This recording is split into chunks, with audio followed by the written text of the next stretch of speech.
immigrants are not stopping reparations. My ancestors come from the Caribbean, and there were slaves in the so Caribbean, and we didn't qualify for the American reparations. Well, here's the challenge. There are so many difficulties with trying to enact reparations, in part because the question is who gets them. Potentially, I could fall into that category. I honestly have called a pipe dream in the past, and I think that's what it is. Well, it would be nice if there was an elegant, simple solution to all sorts of complicated problems. You're not actually talking about how to fix those problems if you're only talking about reparations. If we're only debating how we're going to parcel out responsibility for something that happened more than a century ago. And we're probably never going to do this. It's not clear to me why we're pursuing this thing. Is it fair that there's no reparations, no restitution, nothing? Should the Irish get reparations, by the way? Irish need not apply signs when they came here during the Progressive era. Sure. I mean, how far do we want to take this down? Are we acknowledging that there are ugly spots in history? Because 60% of the world would be entitled to slave reparations if you wanted to play that game. Well, here's a fact. Slavery ended 154 years ago. It's been a long, long time since we had slavery in this country.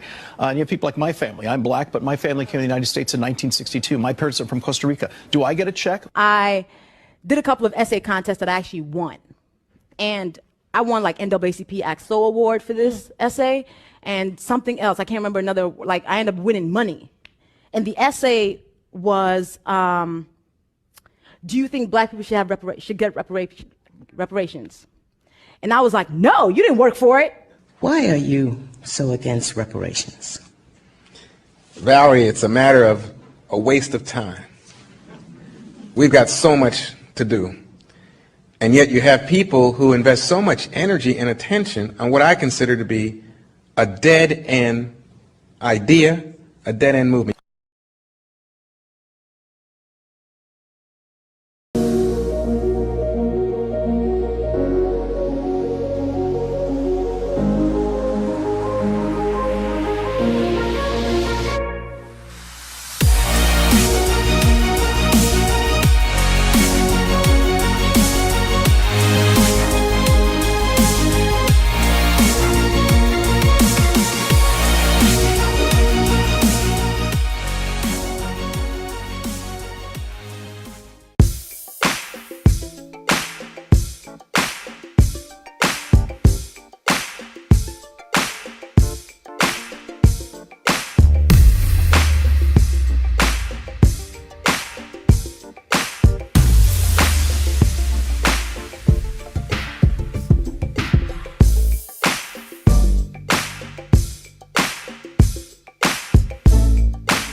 60.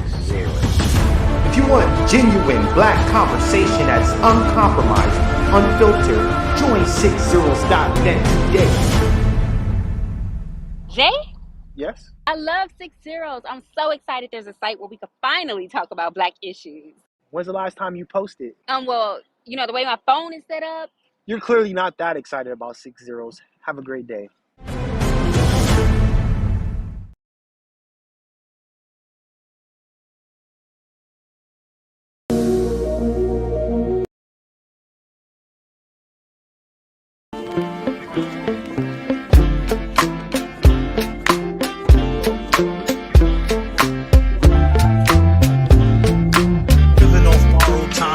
Tick faster. That'll be the hour they knock the slick blaster. Dick dastardly, a monthly with sick laughter. A gunfight if they come to cut the mix master. And living the true gods. Giving y'all nothing but the lick like two broads. Got more lyrics than the church got ooh lords. And they hold the mic at your attention like two swords. Or you the one with two blades on it. Hey you, don't touch the mic like it's AIDS on it.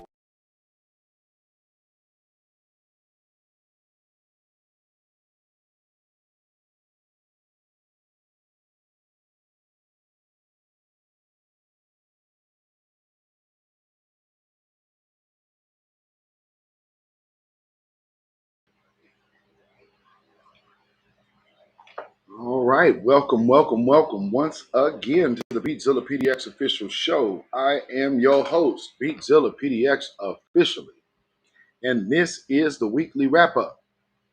Hopefully, everyone is doing good, doing fine, feeling fine, and feeling well. And so as you are coming in, please hit the like button, hit the share button, share it on your social media. If you have anybody that enjoys new black media or pro-black content, or just tell them, how some people say woke.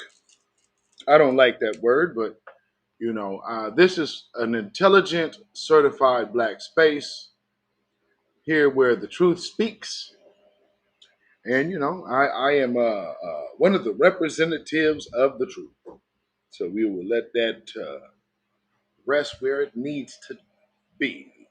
With that being said, hope you all are doing had a wonderful week. We've had a lot go on,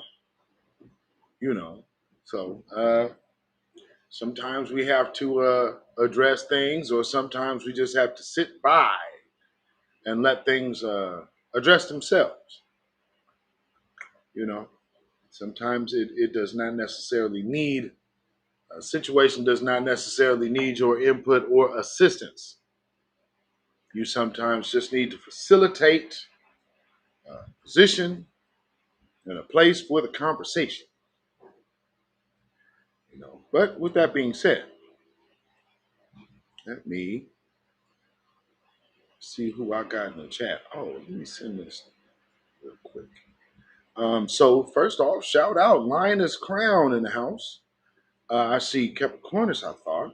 I don't know where that went. Amaria, Lawrence Lilly, Judah Queen, Robin Cooper. Welcome back. I haven't seen you in a minute. Tia to you. Welcome. Dark skinned brother. Let's see. Let's keep going. Z-Nate J, salutations. Nikki the Guy, my chief moderator in the house. Judah Queen said, bye, raccoons. Pride Bentley, hey, my sister, how you doing? She is the one who made this. Let's see here. B. Mick, welcome. RG Titan. Ange in the chat. Thomas Gillette. Brandon Cruz sings, welcome. What's going on? Silver Tulip, welcome. All right, Phantom Beat, I see you. All right, so yes, indeed, as y'all are coming in, we I wanted to start it off. Simply Sandra, welcome. Wanted to start this broadcast off with the issues. The issues that we are dealing with right now. A lot of the people are coming over here acting like tether is a bad word. And tether is a bad word for those who are trying to tether. Yo-Yo103, welcome. Now, for those who are not trying to tether their way into our culture and our history and therefore our birthright, well, then those are just, B1 abroad allies. However, our main focus is on us. Now, here's one thing that gets misconstrued a lot, and unfortunately, some of our own people tend to listen to others before they listen to us. So I've heard a few different spaces and people mention that, FBA is I won't say what they say we are, and that's we aren't a group because we are a lineage. But see, whenever you can when you're labeling yourself, and that's taking the power for yourself, then all of a sudden, all the people who deemed you powerless all want to come and then get active on what you're doing. So here's what a lot of people do not understand. Before there was Twitter Spaces, there was Clubhouse. And when there was Clubhouse, there were a lot of non-foundational Black Americans voicing their opinions daily about how they felt about foundational Black Americans. Now, not everybody at the time could even get on Clubhouse because it was only really being beta tested in Mac and iOS. So there was a large group that could not access Clubhouse, and Clubhouse was on invite basis only. Here's something that a lot of people that did not get the access to Clubhouse do not realize. Clubhouse had a ton of anti-foundational Black American rooms. Now, that's not with any Twitter space. That's not with any room out here. No. They're taking it upon themselves to say what they want to say about us. And this is something that I say very often because I honestly have to say the only people complaining about foundational Black Americans being divisive are Black women. And here's something I need y'all to really, really lock in and understand. You do not know how anyone respects your culture until you see how they interact with your men. So I hear a lot of people look at us and say, well, hey, this is what it is, and you guys are being divisive. We can't be divisive for someone who has already presented themselves as our enemy. Lady Effa, Black First, Angelic Elena, B1. You know, you said facts, Nikki. Absolutely. I mean, and this is one thing I hear it a lot because what's going on there is not being really thoroughly considered. Silent D Productions, I see you now. Yes, indeed. And I think that it's not really being considered because see, for us as men, there's no fluff. That's the no fluff zone. So we get what it is right off the rip because there is no softness in here. They have to come with their intent. So when we're telling you this is the intention that these people have for foundational Black Americans, believe us. We're not here just being mean. You understand what protectors mean? Protectors mean we are protecting ours among all, among all, among all enemies. Sometimes they have melanin. This is where manhood comes in because we know they don't deal with us. Some of y'all may date them. Got that. That doesn't change us being their target. So when you guys think about being divisive, remember that we are the target. We don't have to be nice to anyone who is looking to harm us as black men. So when you're ready to listen to the point of this position being the number one target on the planet Earth, because they cannot get to our women until they dismantle the men, why do you think all of these other agendas have been put on your children? To make sure that they don't grow up to be men, to make sure they grow up emotionally wrecked and not sound, because everything thrown at them is destroying them. You're putting a mirror in their face that they do not even own, telling them what they are. This is the world we live in. We have to be very careful talking this type of thing amongst men. I hope whoever needs to hear this hears me good, because I know when I have an enemy, I'm not confused. I don't need my people that I'm protecting and defending being confused about that enemy. If we're going to sit up here and put our lives on the line out here, trust us that we know who don't have our best interests at heart. Since we are the number one target, you may be the number one prize, but we are the number one target. Let's see who else we done had come off up in here. I just had to share that because I hear this a lot. Y'all being divisive. First off, go into one of their spaces and try to chastise them the way you do us.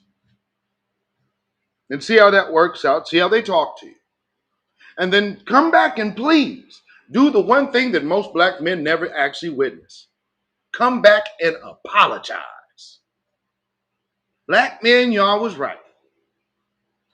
You were right. They absolutely have nothing but disdain for us. Yes, there may be a few here and there, but we need to focus on us. No, that's not being divisive. That's being wise for one's own survival. Because trust me, their color is never going to bring them to a heart for you. That's why I started this broadcast this way. We're going to actually explain this tonight. Because there's a lot of our people that really, really, really, truly have bought into a lot of things that you aren't actually attached to. And we are right here attached to each other while y'all still reaching for somewhere else. We got to get here. Here first. And if we can't do that, I don't want to hear about another damn continent. I don't want to hear about another group of people until this can come together. Because there's so much fighting out here. And you say that your enemy is white supremacy, but all I seem to ever see is the truest disdain for one's own. And I'm very disgusted at seeing what I'm seeing here lately. When we are sitting up here about to put ourselves on the front line, let us do it our way. We do not need sideline warriors.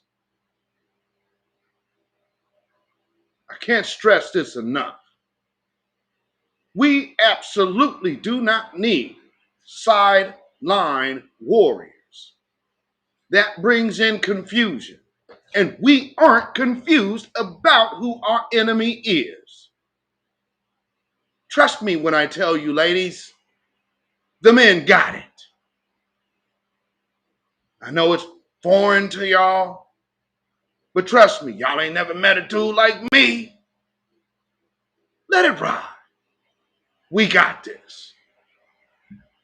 Now, with that being said, moving on. Some things just need saying. You know what I'm saying? I mean, because we want men. Where the men at? Where the men at? Where the men at? Soon as we show up, what y'all start doing? Man, it didn't have to be this rough. I know it's a foreign and new concept. And trust me, there's been a lot of people that have been able to pass themselves off as this. I'm going to tell you one thing. You want to know what a man is? Look at the men who respect him. I will never base my opinion on any man off of anyone else other than me and that man. That's manhood. Now, if men are going out here doing other things, that's something less than that. There's no integrity in that. There's no character in that. There is no leadership quality in that. Please do not compare that to a person that is really out willing to put their life on the line for this. There's a lot of actors who could talk a good game to ladies. But if you want to know if a man is worth his salt, check for the men who give that man respect. Hope I dropped the jewel of the night that most was needed to be heard. Now we are going to continue with this night's broadcast. You understand what I'm saying? Black women stand up. Yes, indeed. Yo. Afro Elite Black First, my brother. Yes, indeed. Boo Guinness, what's going on? He said, well, call me divisive then. I know that's right. Tasha Peters. Hey. Man, and we have to do that. We absolutely have to do that. Have y'all seen this? And I don't have it to play, but have y'all seen this little this video of this little black kid that his mother keeps taking to this daycare, and then the every time she's picking up, he's crying like, you know, he's ready to, like, he's terrified and angry, and then he ends up in the hospital. Family. This Misandry thing out here, I hope y'all understand that game, ladies, and y'all need to be more aggressive on attacking that shit. Because truth be told, those are your future children, your grandsons, and all of that. And so when this little man hates, so you got a little baby man that can't speak for himself, who just ends up being a target. A damn target. All of these things that we have let creep into our culture that have no business being around us at all. And I mean, man, you know, it is what it is. Oh man, I it's so bad I don't even want to play it. It's on Twitter and Instagram. I mean, this little boy, every time she picking up, and then you got all the different, they in the hospital and all of this. I'm like, the first time that you saw him coming to you like that in that video was the last time that he should have been there. Not only that, I mean, I just remember back when me and my wife was young and young parents. I mean, now granted, the way we moved, we just had alternate schedules to make sure that we only raised our children. So we wasn't taking our children to daycare. We wasn't really into that. Neither one of us was raised that way. You know what I'm saying? So yeah, we didn't allow our children to be, you know, influenced by outsiders, especially when you have people that are going to mistreat your child. And the price that these people are paying to have your child around somebody that is harboring internal hatred. I mean, do you know how wicked that is? That is so wicked. And then be cool, like come smile at them. You want to know if you're dealing with the devil? You want to know you dealing with the devil? They come up in your face and, hi, here's this bill. We was over here tearing your kid up while you was going to work. Yeah, you know, take this little bastard. Yeah, where's that check? I mean, just caking out, abusing your children. Family, do not let these folks around your kids. And that's a new video. And I hope, like I can't stress it enough. If you guys see that the first time, that does not need to ever be a second. Don't put your children back in that. You got to do what you got to do. But do not let your children, I mean, And I'd say you got to do what you got to do. So if your children need to be safe there, then your children need to be safe there. I mean, my old school way of that insurance, probably gonna make sure that my kid don't come back. But you got to do what you got to do. Them's your kids. You understand what I'm saying? Them your kids. You have to do what you have to do. The whole world hates us. Absolutely, brother. Absolutely. Absolutely. Yes, sir. Ben Yisrael, I see you, my brother. Welcome, welcome, welcome to the chat. You know,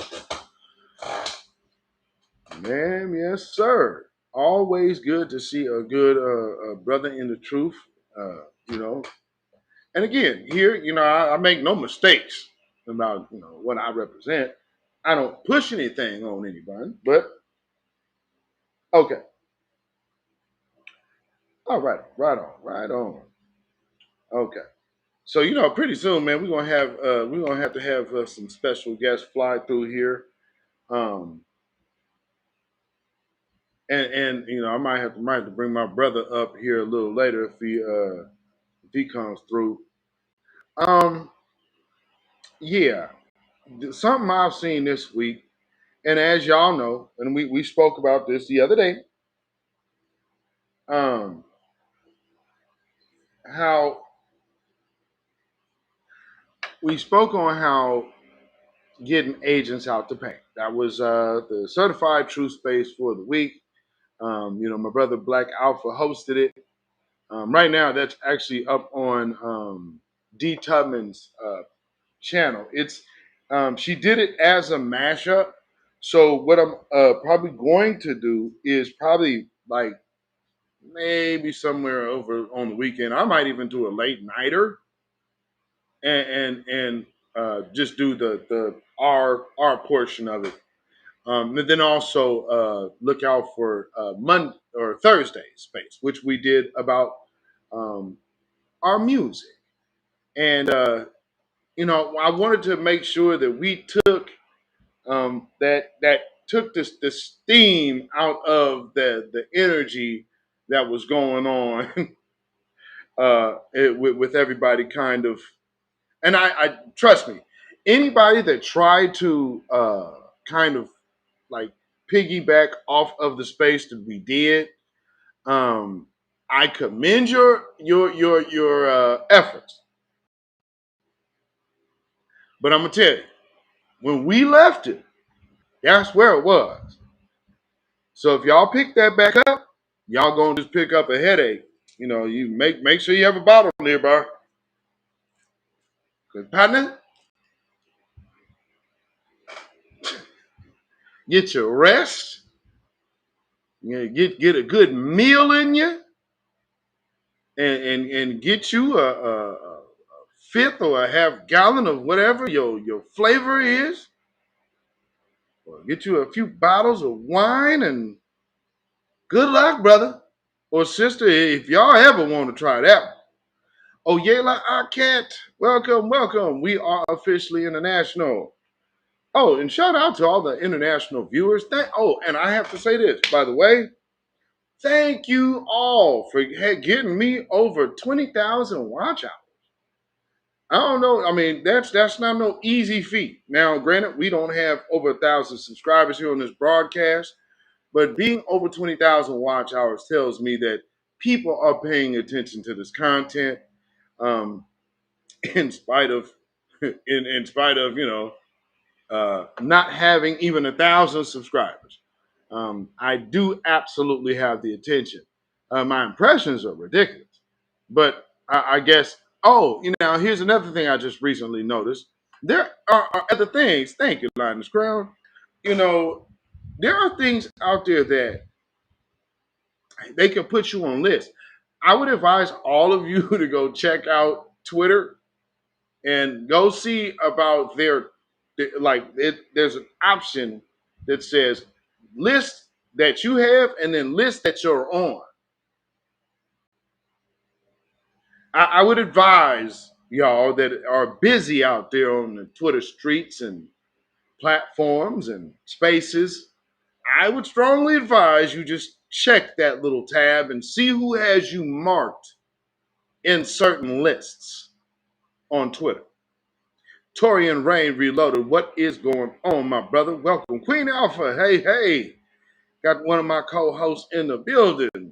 Queen Alpha in the house, so said, shout out to the brother Black Alpha. You know, his queen is in the building. That brother might be moving around, and that brother might be in the kitchen right now listening.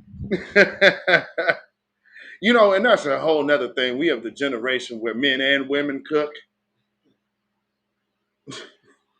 And sometimes the daddy just has the flavor tonight. You know what? That dish you make. You know? Queen Alpha. You know, man, I already know. It's like, okay, I got one in the chat, so I know somebody in the kitchen. Yes, indeed. That's another thing Black folks like to do. We do like to eat. We love good company, good meal, conversation, good music. But we absolutely, and going to a restaurant is fine. But going to somebody's house who you actually rock with, who really, really, really do that thing, it's nothing like that. Ain't nothing like that.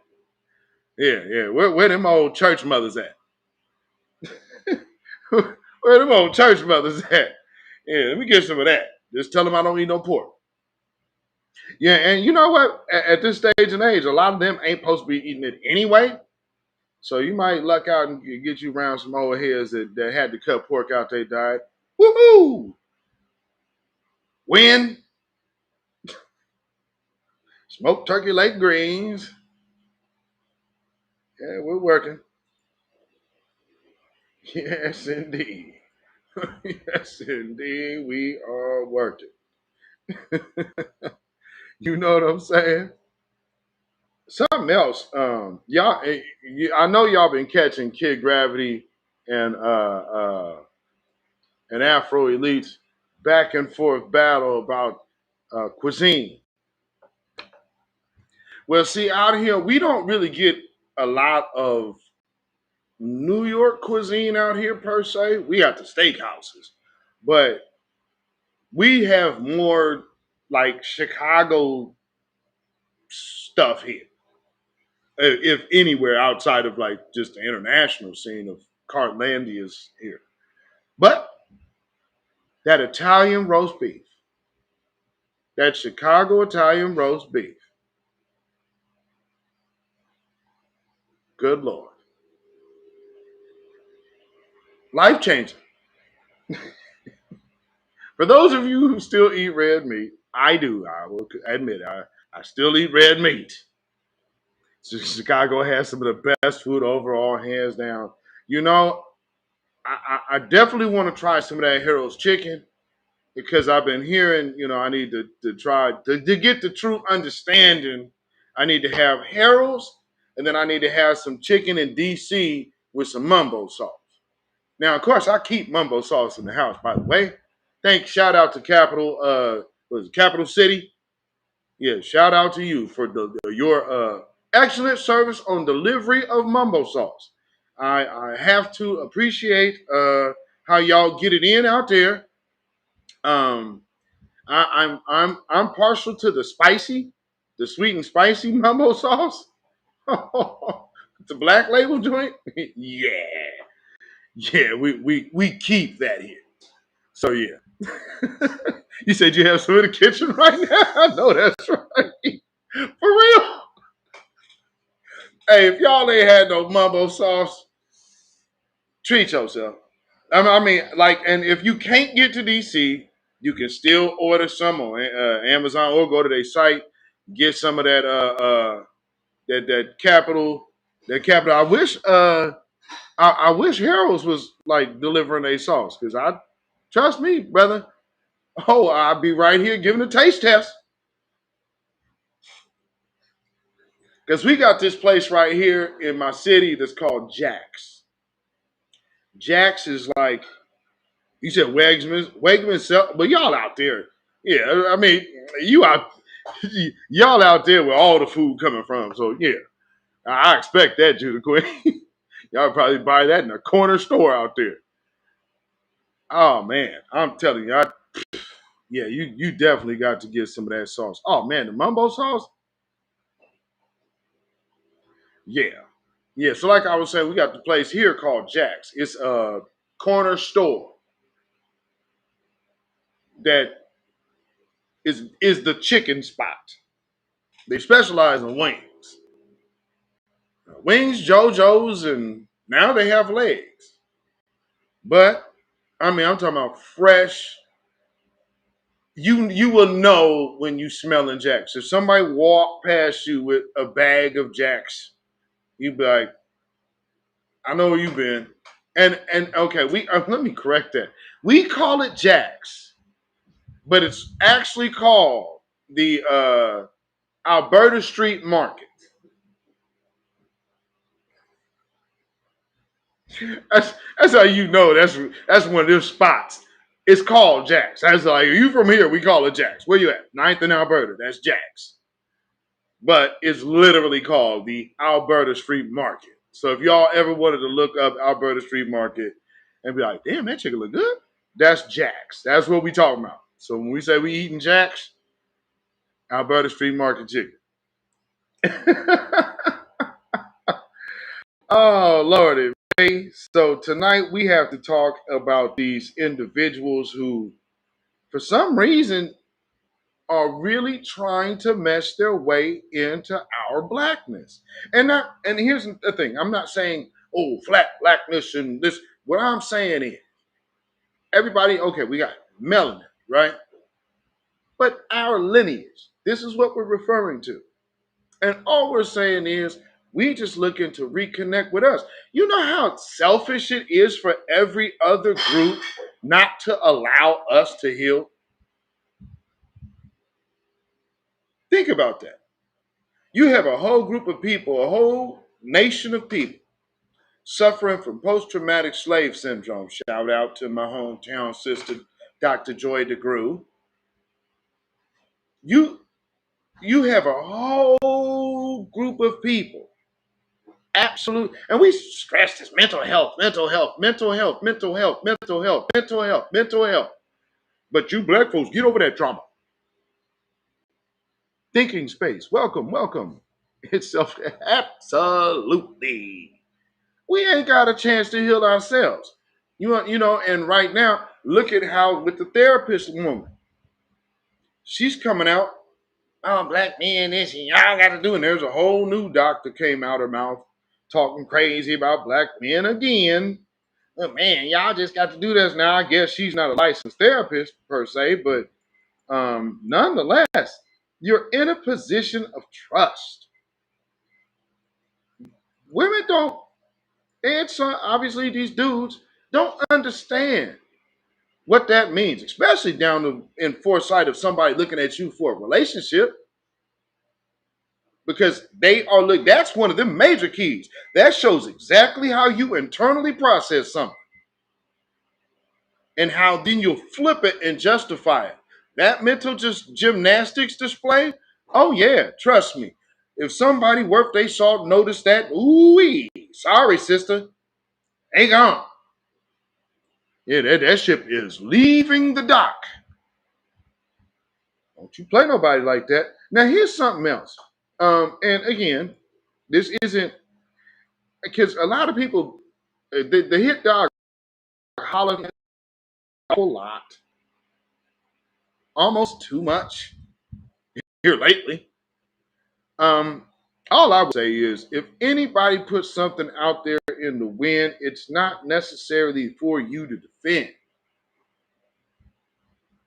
If somebody put a lie out on me and said something and was dragging my name, I can honestly say my reputation and long track record would stand for me.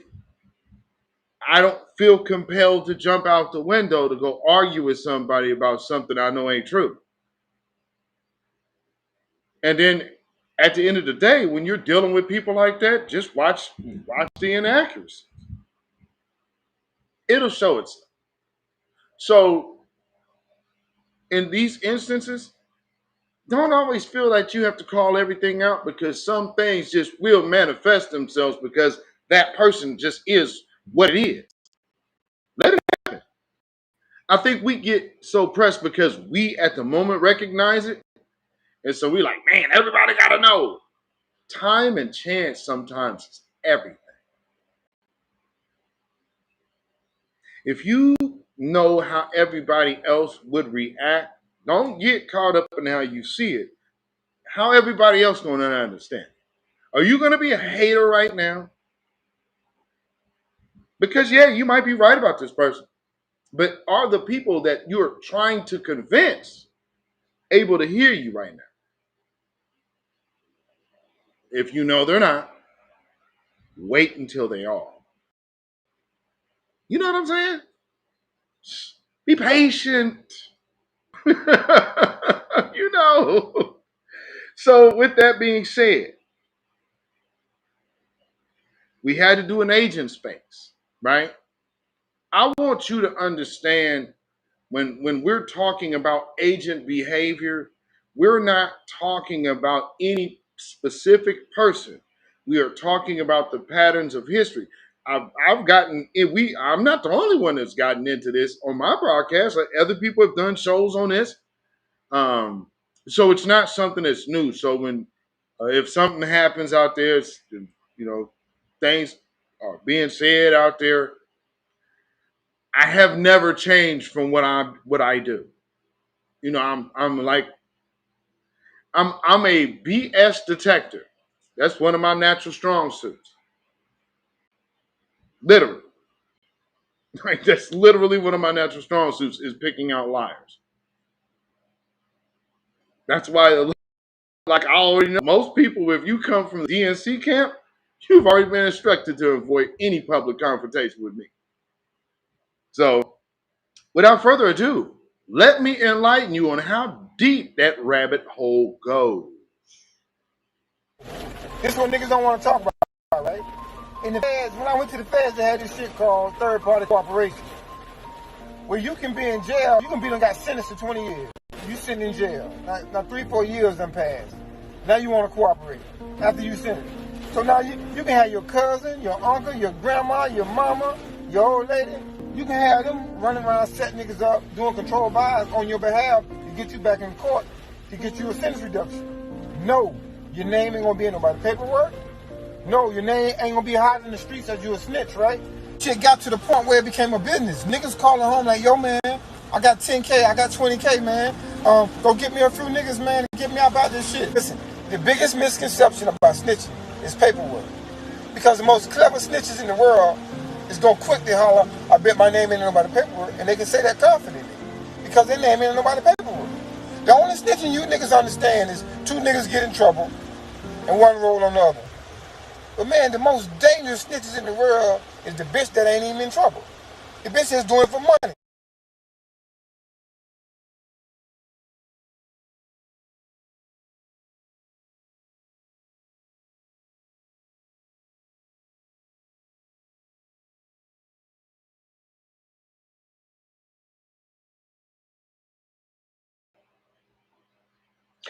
See, all I do is provide information. You understand me? This is what I do.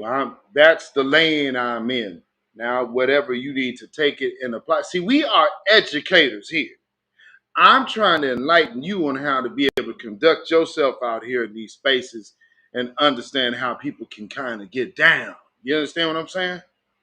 B1 salute. Ace K, Sour God, I see in the house.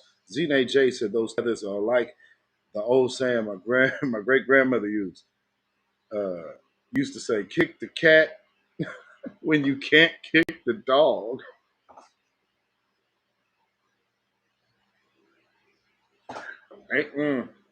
Ooh-wee. That's what them old country sayings. I know that's right. But truth be told, man, oh man, so much game from that generation. I mean, and it's unfortunate that a lot of that, just imagine, because y'all see how they be putting some of these elders on these videos now, and they be like, man, Granny's spitting game. Oh, Grandpa's spitting game. Man, a lot of us grew up this way. So, yeah, it's unfortunate because technology did not allow us to catch all of those oral lessons passed down through the generations. But and I guess that's another thing that is up to us to withhold that tradition. So just like Zene J is saying here, like you can recall what your great grandmother said to you. That's that culture we talking about.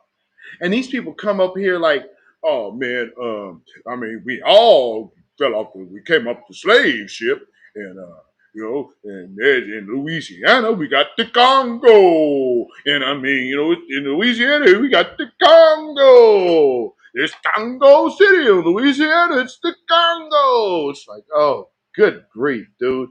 We had a dude come in our space tell a whole bald-faced lie on Louis Armstrong. Little did he know, one of Louis Armstrong's relatives was not but a phone call away from one of the people in the space. Shout out, Brother Sage.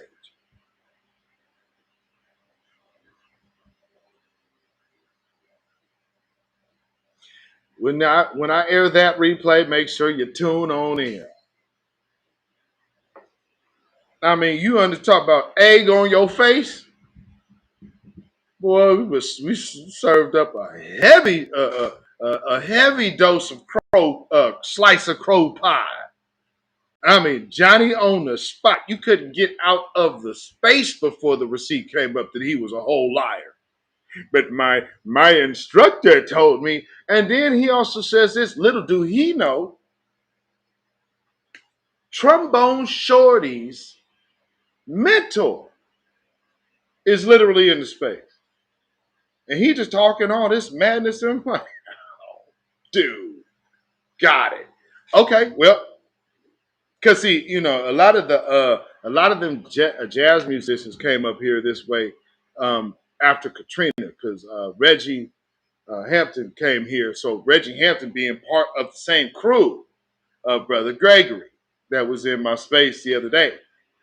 So that's why I was like, well, you don't have to, but if you want to, you could kind of let them know your pedigree, because this dude really thought he was going to flex on the audience about his Congolese musical instructor. This dude had the nerve to he tried to jump over Negro spirituals and start saying that jazz and blues came from the Congo. I said, man, come on. Then he tried, well, you know how they do over there with the second line? Man, they do that in the Congo. They do that in Mali. I said, bro, they do not sing Just a Closer Walk with Thee in Mali.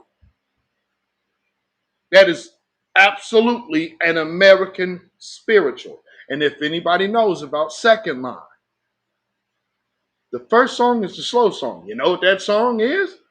Just a Closer Walk with Thee. An old American hymn. They don't have hymns over there. It's an American hymn. And folks would try to take everything. Where you going to try to sidestep gospel? They have to. Always watch. They always are going to try to sidestep gospel, because that's the root of rap, jazz, blues, funk. Well, actually, it's gospel, jazz, and funk. Then everything else is coming in. So blues is basically an offshoot of secular. Blues ain't nothing but secular gospel. So you get to all the different riffs, because that's why then all them songs is the same thing. You're just moving and inverting notes here and there. Different tempos, same key structure.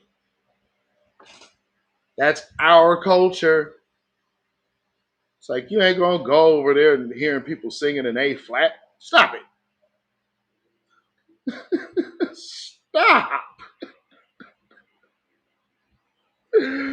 Oh man, and that's no shade, but come on, where's the boys, the men over there, man? You kidding? African take six somewhere? I mean, like I said, no shade, but come on, man. I mean, so yeah, let's get this party started right. Let's get this party started right. Yeah, you're welcome for everybody who was confused because, well, we were doing this and we were part of that. We were part of the origins. Yeah. And listen to me. God walks down the sea. He declares that the evil will defend the land, and then he decides to destroy the land.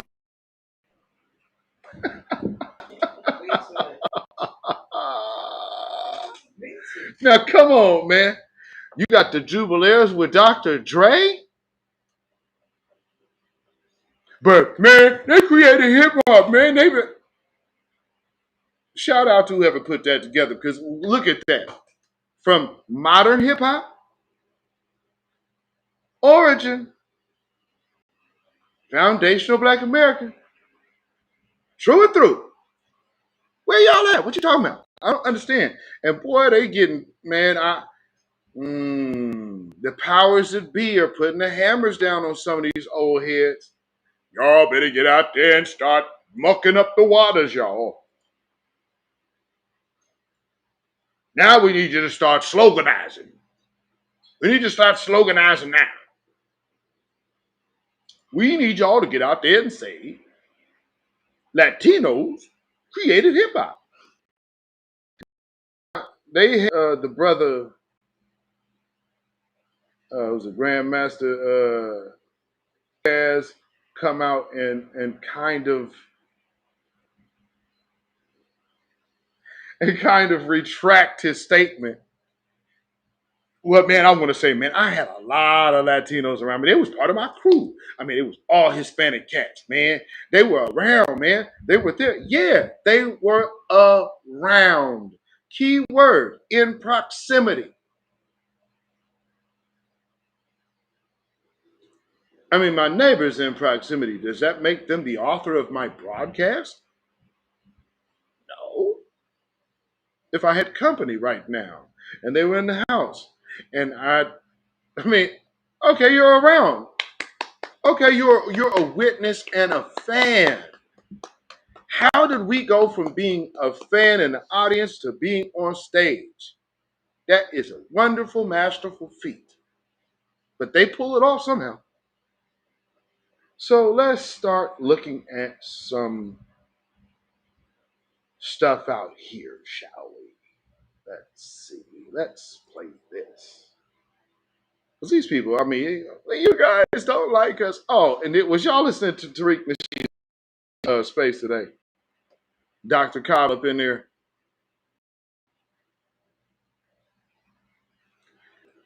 Oh, man. From what I understand, he's not even in this country. And he always hop on talking crazy. For all I know, he probably out here somewhere. You know, acting like he ain't.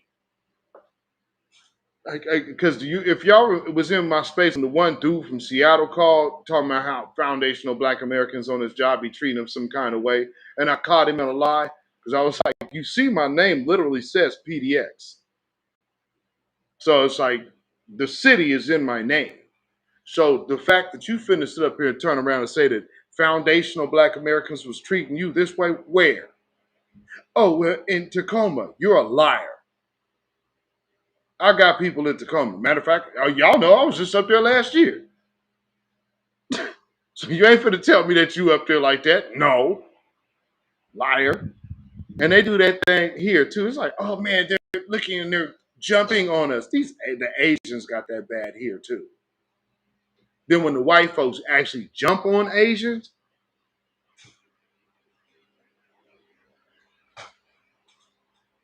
oh, now ain't nobody got nothing to say. But the fictitious black boogeyman, y'all got some laws passed. Funny, the laws got passed, and then when they actually had an incident with this white man beating up a man and his 5-year-old daughter, they let him go. and dropped the charges, said, we don't have enough public pretenders to actually do anything. So we had to drop the charges and let them go.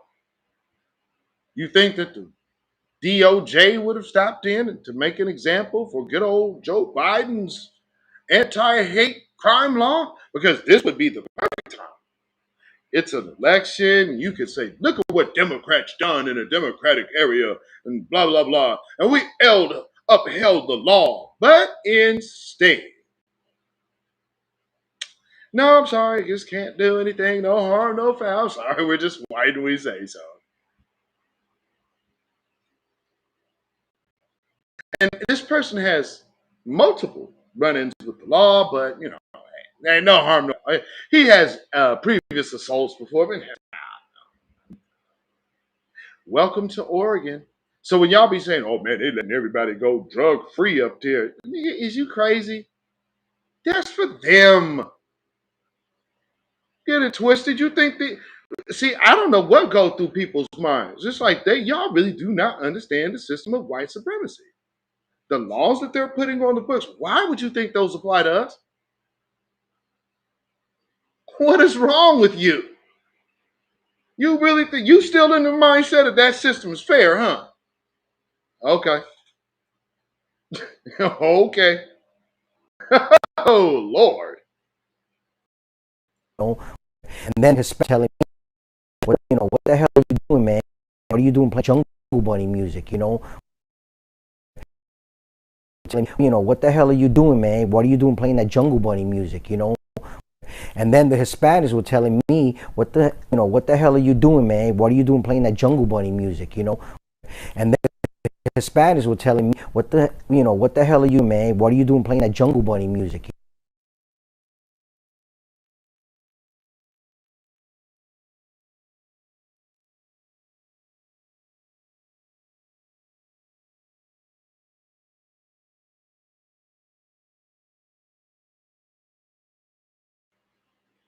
We was rocking, man, all of us together, man. We was all together, man. See, all this separation y'all talking, man, it's just divisive. It's funny, man, because I don't seem to recognize black artists or DJs or VJs or actors or directors being on Univision or Galavision or Triton or whatever, all the damn channels y'all got that are for Spanish speakers and all of those people living in this country who might not have a legitimate permanent residency here. Those type of things. But man, we don't even get that much. But I guess we're just complaining too much because we just squandered off our opportunities sitting here in the land of our oppression. Man, how stupid were we to avoid all the opportunities that you came here to take advantage of based off of a free labor class called slavery, chattel slavery to be exact, which the black people that you have so much disdain for, hell from. Yeah, I could totally see how you couldn't get it. Seeing that you're just a freeloading dirtbag. Because that's what that is. If you are coming here to make a better life, that's because this country was made off of free labor. You are now part. Yes, your hands are now dirty. See, if you go put your hands in the mix to go be part of the thievery after the heist, guess what? You're still as guilty. Aren't you spending blood money? Every soul lost in the system of chattel slavery for all of those years, even those in prison, mind you, are murder victims. So I don't know how you're going to work that one in prison out there, government. Oh, you know what? I don't think you'll have to worry about that one. I think the Most High actually got you covered on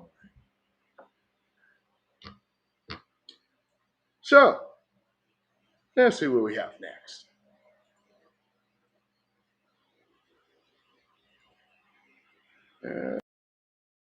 Let's see where we go. Oh, before I get to the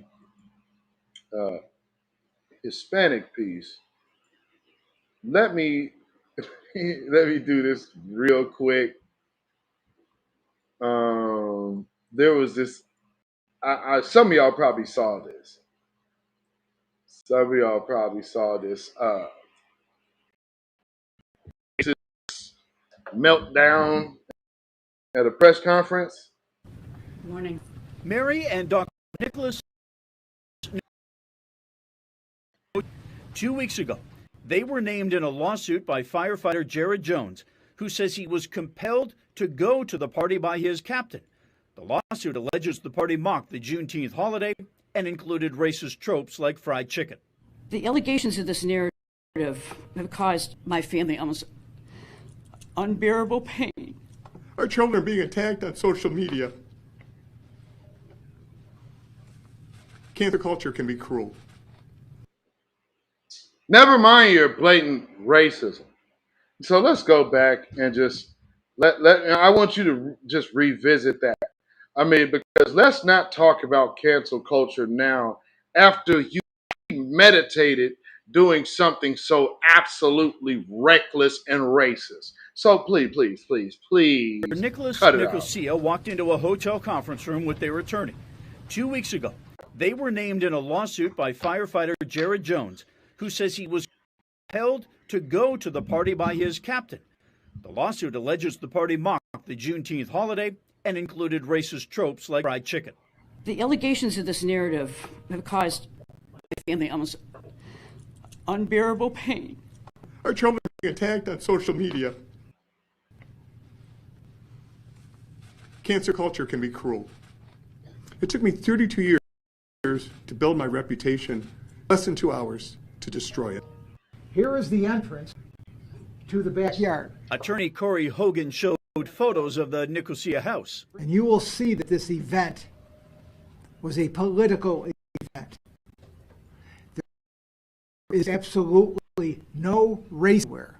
But the photos of Donald Trump and table, June poster, and cornhole game were actually staged last week to depict what the party looked like. Recreated. I asked the clients to set it up so that I have an accurate understanding of what was where.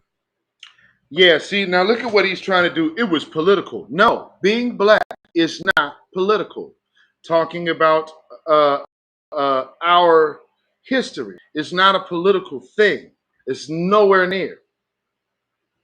It's nowhere near a political thing. That's absolute hogwash. But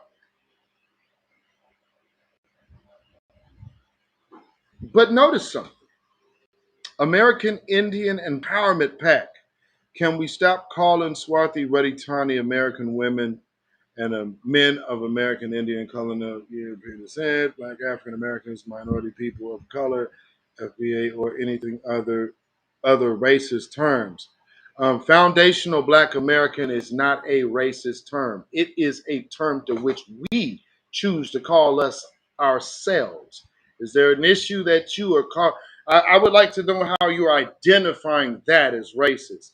And again, I'm not really certain about what that actually has to do with the video or topic at hand. But feel free to go ahead and stay here and watch, and please give a like and prepare to be ignored.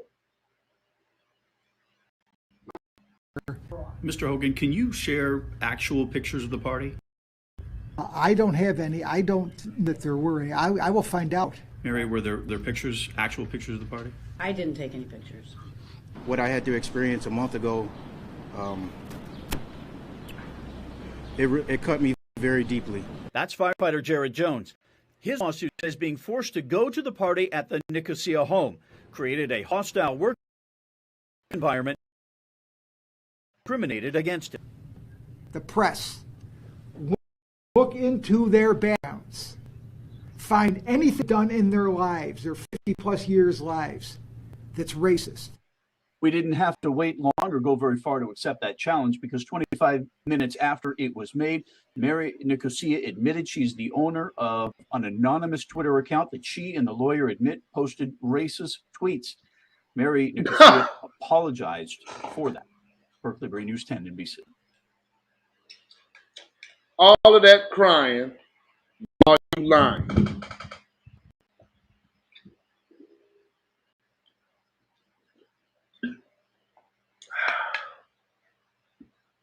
You know, I'm a person that has absolutely fought white supremacy so much that I went and sat down for fighting it. So I understand how certain people have an issue with certain words, but trust me, there is nobody supreme. There's a person in a supreme position by way of circumstance. So when you hear the word white supremacy, don't internalize it based off of your emotional feeling, but you better recognize a state of your condition. If you can't comprehend the difference of those two, stick around here because then you'll absolutely be able to learn how to compartmentalize the differences. Because here, you will taught how to conduct yourself in this battle against white supremacy. If you want to absolutely learn these tools, take it from someone who knows. Take it from someone who does this. And take it from somebody who does it without any fear. That would be a great approach. You know what I'm saying? Jared Jones says, wake up call. Absolutely. Oh, Lordy, Lordy, Lordy. I don't know why he would. Well, it was a job thing, but even still.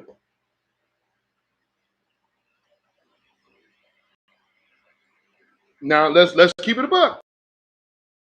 A lot of out there like, well, I mean, I know there's some good people, them nice folk. You know what I mean? They ain't bother nobody. Hey, okay. All right. But that comes from just an inherent need to be accepted by them people. You know what I mean? Um. Ah. Oh. Speaking of being accepted by those people,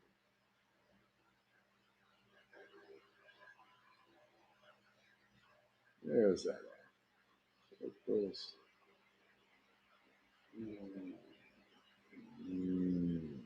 see. What kind of-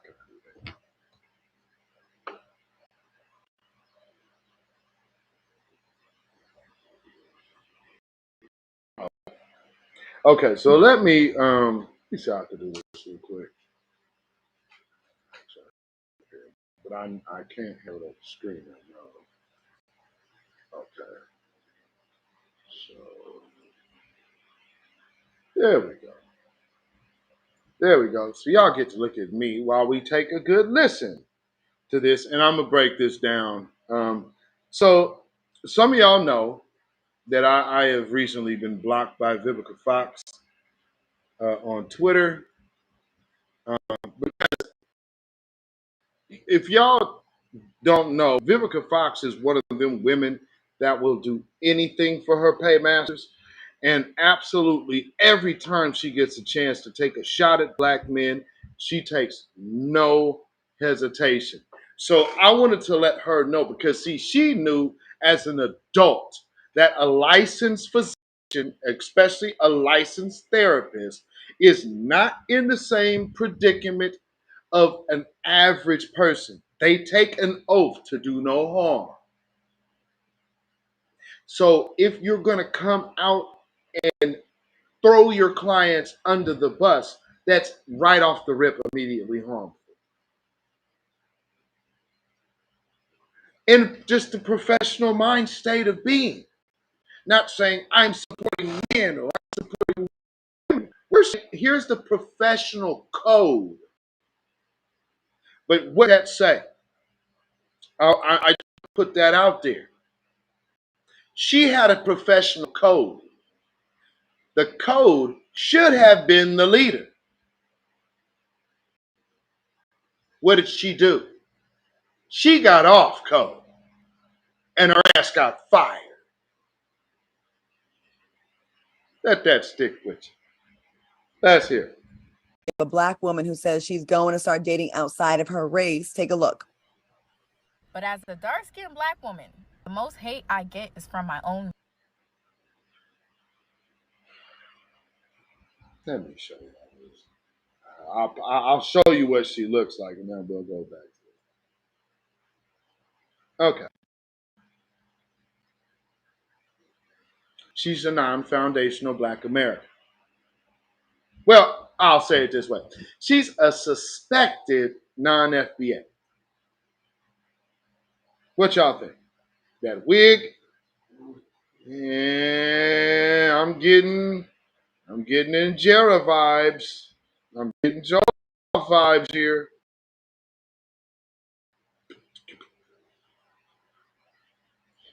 Have y'all Djibouti, please. Hey, boy, you oh Lord! You don't want it. You don't want it. 6 things you can deal with. Boy, oh boy, oh boy. Have you ever seen that dance? Hey, look. It's like, hey, however y'all do it.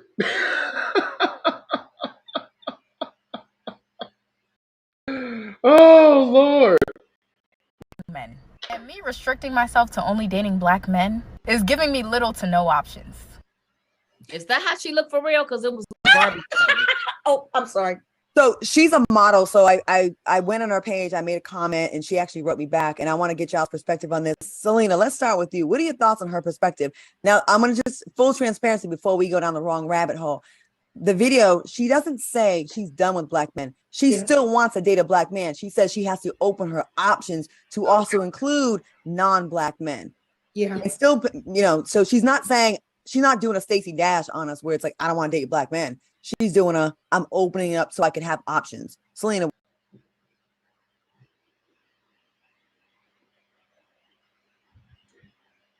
Is there a difference?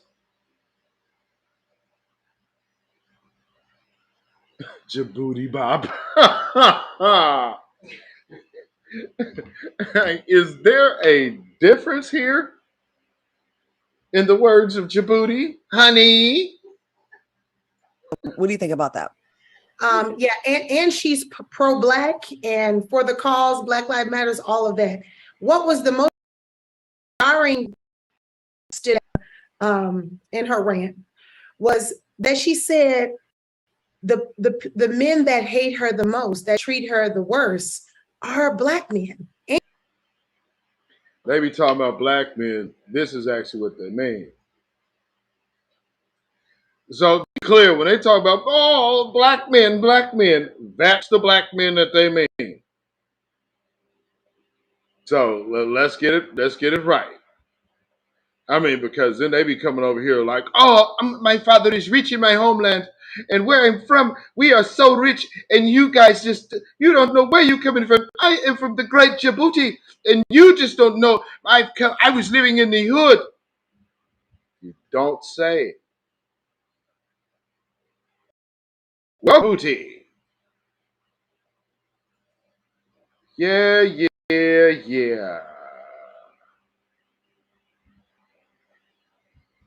I found it on the map.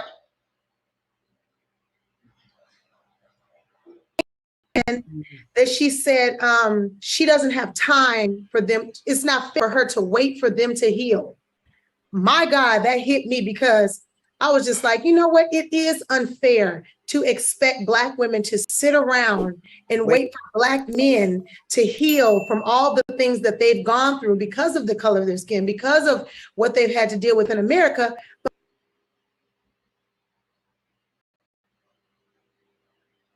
What the hell is Selena talking about? Really, what the hell is Selena talking about? She acts like as if all women are just perfectly A-okay. No problems whatsoever, right? Are y'all getting that vibe? I mean, that's a very high-minded view of oneself. Kind of delusional, if you ask me. Giles, that's who you is. Okay, man. You know what? Damn, I'm glad you shown up. I got something for you, too. Man, let me see if I can get this in here for you. Well, man, Giles Cokie. Giles Cokie. I need you to switch it up though, because you get stuck on one thing and then you start going through all of our different pages. You get blocked from one, then you recreate another. So thanks for following me from both channels today. That's cool. Let me see. Where is that at? Where is that at? Now, with you, Mr. Giles, I know you got a lot to say, man. Hey, what you got to say about that Djibouti land? Because y'all come over here talking about what we should be saying. Don't you think you should be going over there taking care of something like this? Don't this need to be beautified or something over there like that, Giles? I mean, really, Mr. Cokie, why don't you go over here and do something with that, right? But just make sure you get the attention that you needed. Pseudo,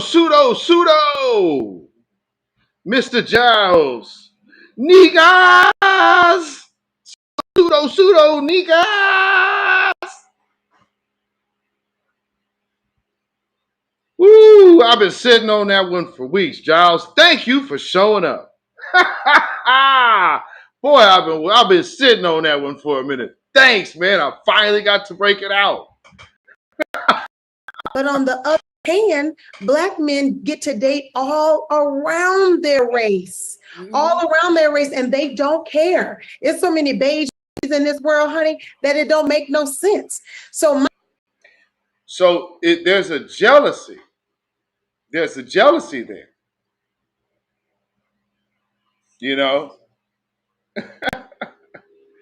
Oh, y'all could time on Giles out. He'll be back. Just go ahead and time him out so he figure, because he got Tourette's. So, Giles has a condition that it won't allow, he has to type in box. All he does is type one sentence and then keep hitting send. He copies and pastes on everybody else's profile. You guys need to stop using this. And he calls me and Tariq Nasheed race hustlers. We're race baiters for, I believe at one point in time, this is the same dude that actually got me and Tariq confused. Looks like there was a message by Buginis. You might have got Buginis by accident.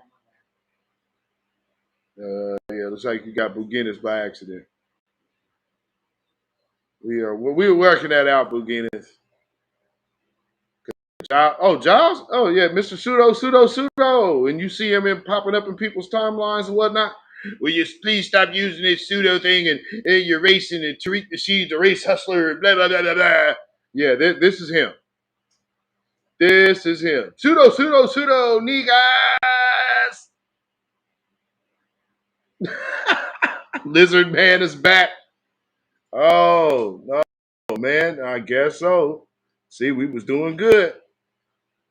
We got, an hour? Almost over an hour. This is the best that they've been able to do so far. I'll give them that. Good grief. We'll get it together. Yeah, man. People be out here like, oh, okay, I'll go ahead and take my shot. I wouldn't. Now, there was another angry individual this week that you might have seen retweet something about me, kind of being a little extra with it. Because, when you start talking about yourself in third person,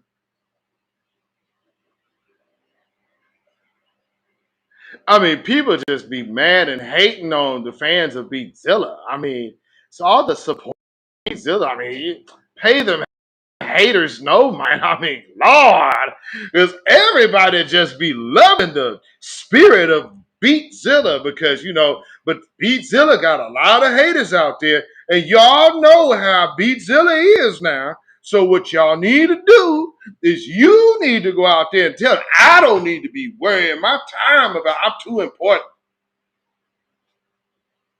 Good Whoa.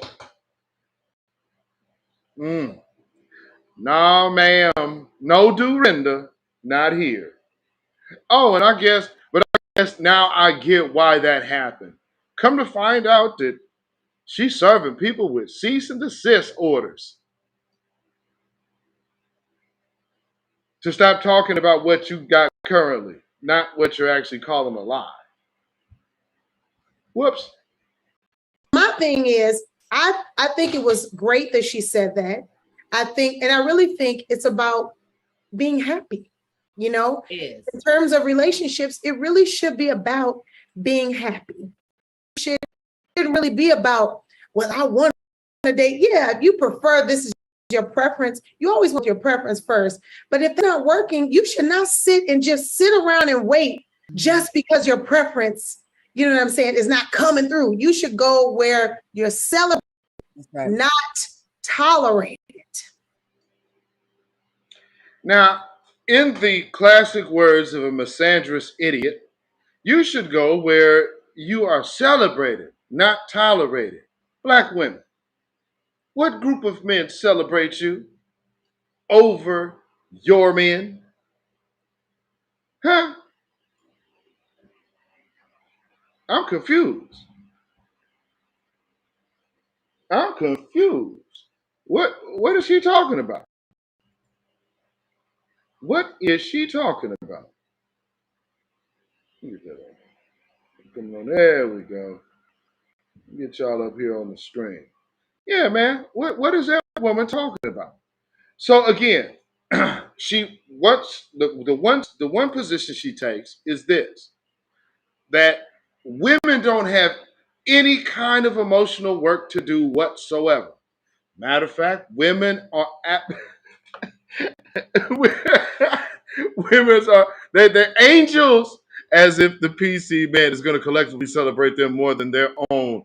Man, brother, I mean, Torian, for real. Where? Yeah, okay. Like I guess they want to be celebrated like they were on the plantation. I mean, come on, man. Are you kidding? You have been a fetish for 300 years, and now you really think that a person that had you as property is really trying to make you equal to them? Come on. I mean, what kind of off-code behavior is that, Tori? For real, brother. I mean, and they just saying it so smooth. Like, matter of fact, let me show you the sister's face, man. Look, hold on. Let me show you the sister's face. She's just hella proud with it, ain't she?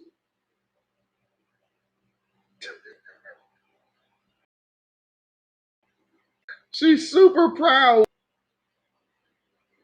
Oh, this is horrible. All right. Amen. Difficult. What do you think about the story? Two can play that game. Like you said, if the brothers is doing it, so can we. I personally don't discriminate. You know what I mean?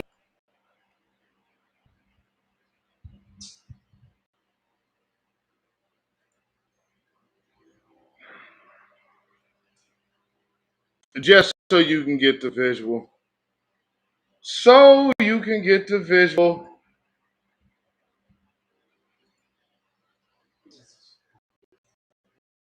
Come over and I'm like, well, hey there. I'm good with it. You know what I mean? I don't discriminate. I don't, because I see beauty and handsome in all. You know what I mean? So I'm with her when she right. So girl, do you. Torian, don't you remember when she was talking about, yeah, go like that's light skin Harry now? You remember that? That's light skin Harry now. Ah. And there it is. The truth comes out.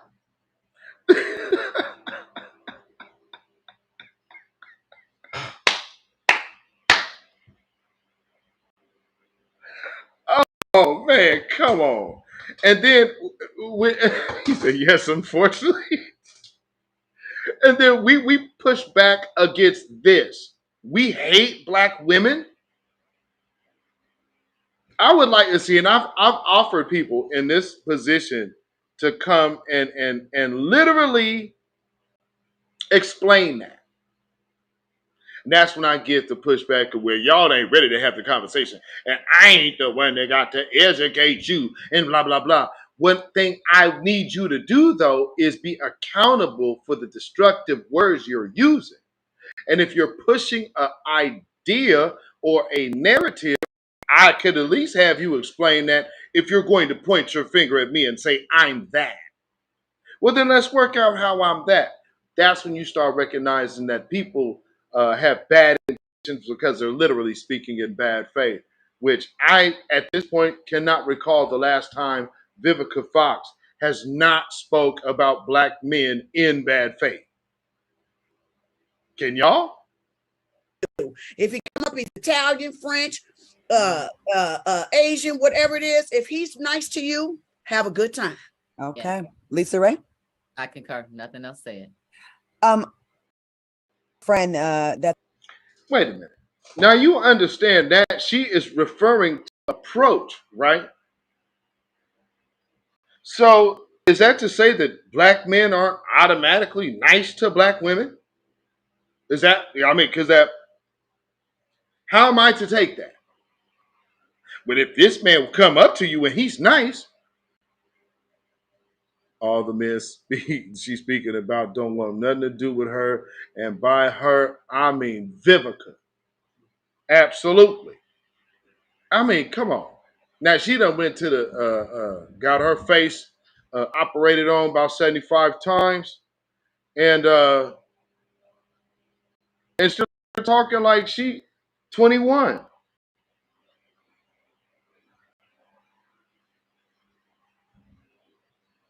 Yo, you got me. Hell on the head. Beautiful chocolate girl in Miami. She has one of the best bodies I've ever seen in my life. 100% natural. She's a fitness girl. This girl's skin is chocolate. Shout out to my girl Dee Dee. She's a teacher. She's smart. She's educated. Every time I go to Miami, I'm like, are you dating anyone? She's like, girl, these guys would not holler at me. They just want the Latina girls and the white girls. They never hit on me. She said, I'm everybody's homegirl. I'm everybody's homegirl. And there's no excuse this woman should not have men knocking down her door trying to get at her. And she says all the time, they are not rocking with the dark skin down here, down in Miami. And both these women are drop dead gorgeous. I made a comment on one of the posts. It was on Dr. Boyce Walken's page about this young lady. I said, I got to have your back on this. I know a girl in similar situations, and you're not getting hit on like, you know, these men, they're saying they don't want nothing darker than them. They still doing that stupid brown paper bag test. Man, yeah, there was something called Tarana Burke. Maybe you might remember that. You know, and there was a whole lot of Me Too tweeting and Me Too.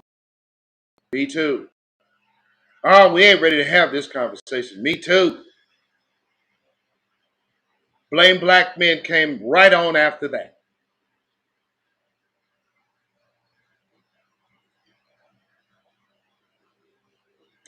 I can't condone if that's true, because I actually am calling cap to what she's talking about people. Oh, hey, ain't want no dark skin. Bull crap.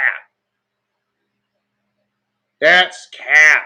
No, it's those non-foundational black men that you're talking about that ain't fooling with you. Those aren't foundational black.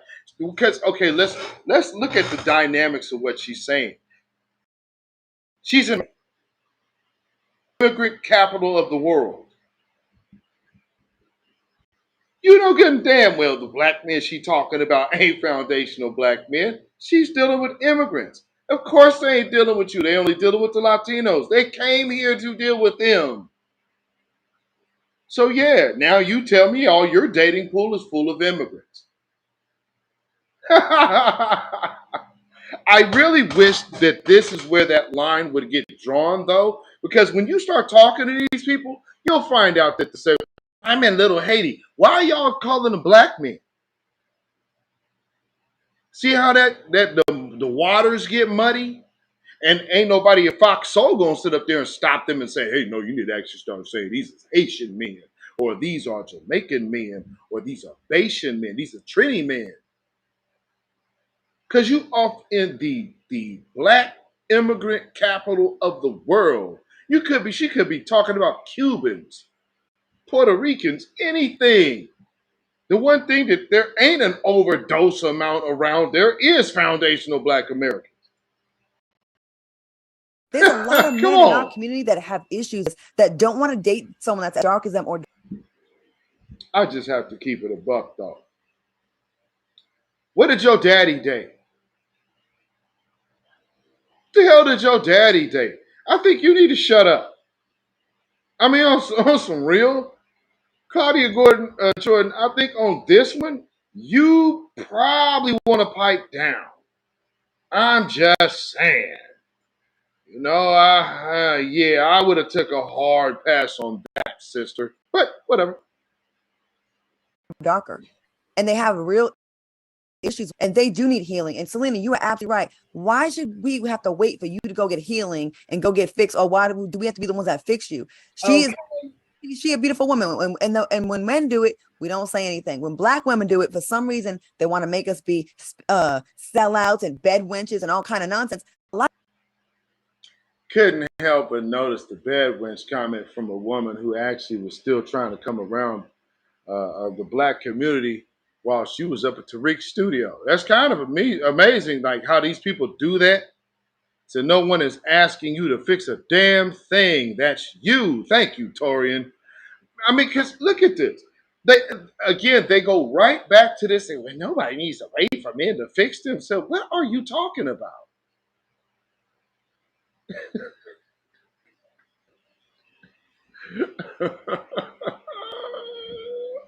I think I have a new title for this.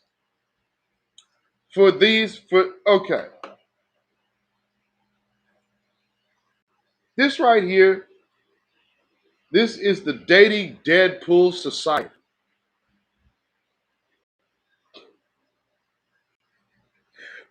This is the dating Deadpool society. All they can ever tell you how to do is lose in dating. If you take advice from any of these four women on your screen, you will, count down to death, dating death. Here you come. Their show is so bad they can't even get a studio to conduct a real shit.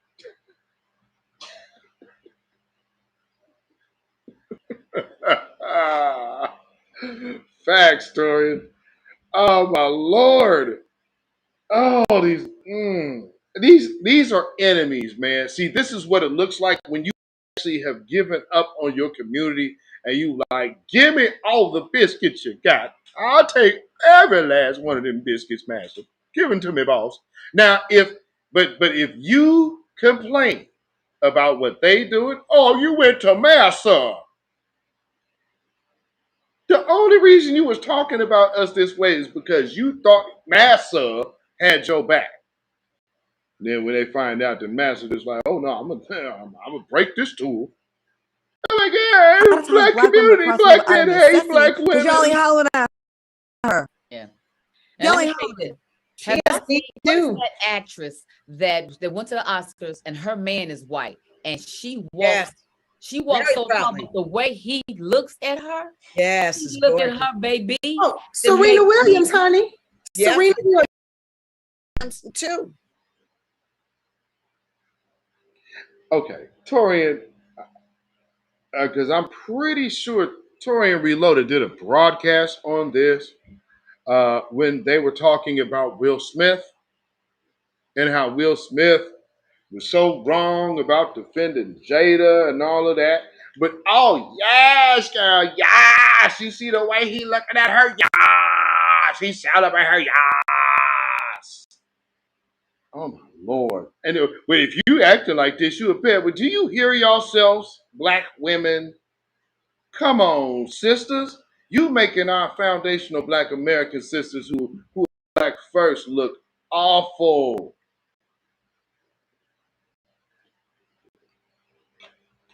Oh my Lord. Oh, black women. Oh God. And these are the women with nothing but emotional issues that are talking past a woman having emotional issues. Typically, when you see somebody doing that because they're hiding their truth, and I mean, hell, you can look at Vivica Fox. Well, actually, probably a few of them. I'm looking at a little bit of work on all of them, actually. Damn. Let's just take a close look. Ooh. Has everybody here had work? Uh-oh. Man, how confident are you, lady? Hey, how about that nose, Vivica? That's a big, big red flag of confidence, isn't it? All right. Looks like Lisa Ray's face a little bit contoured too. All right. Uh-huh. And look like Selena might have got a little bit of that fresh Botox there. See, the cheeks is looking right and young. And then Claudia, we already know your ass ain't been to the doctor. You got fake everything. So, well, I mean, it's all good. Shout out to the actual natural home girl of yours from my block, East, who married Tony Royster. Congratulations, y'all, once again. You know, they wish they could do it like Portland, don't they? So funny. Like, oh, Claudia Jordan, you over here trying to get you some young action, huh? Oh, Lord. Oh, excuse me. My husband's over here. Sometimes it just be like that. So while y'all bed winching, y'all hanging around the lightest, prettiest girl around y'all, who did she marry? She married Jay-Z's drummer. Black man. Black couple. Claudia Jordan didn't even mention these. Y'all running buddies. And she married a whole drummer that's connected to the whole Jay-Z, Beyonce camp and all of that. No love for your homegirl? Happy in love? Newlyweds with the brother? Well, anyway, congratulations, Ish. And oh yes, and also let me say happy birthday to my partner, man, Antonio Zier, and also a power, rest in power in heaven, my brother, Star Child, Idris O'Farrell. Today would have been his birthday, and then also to the family of Tanisha Bruce Jenkins. Condolences to all of y'all and everybody over there in Antioch and down there in Arkansas and everywhere else. So it's just news to me. So I just found out 2 days ago myself. So condolences, family. So, but like I'm saying, this type of madness, and that's all I'm really gonna play because yeah, we done. Actually, no. Let me play a slight little. Let's. Read it. Oh my God, he adores her. Look how happy they look together. I just want people to She be dated open-minded. a bunch of black men. That was the food. And I was gonna say this.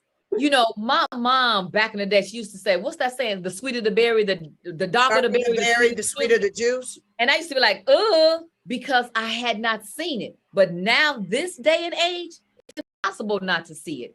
Because when you see that skin color,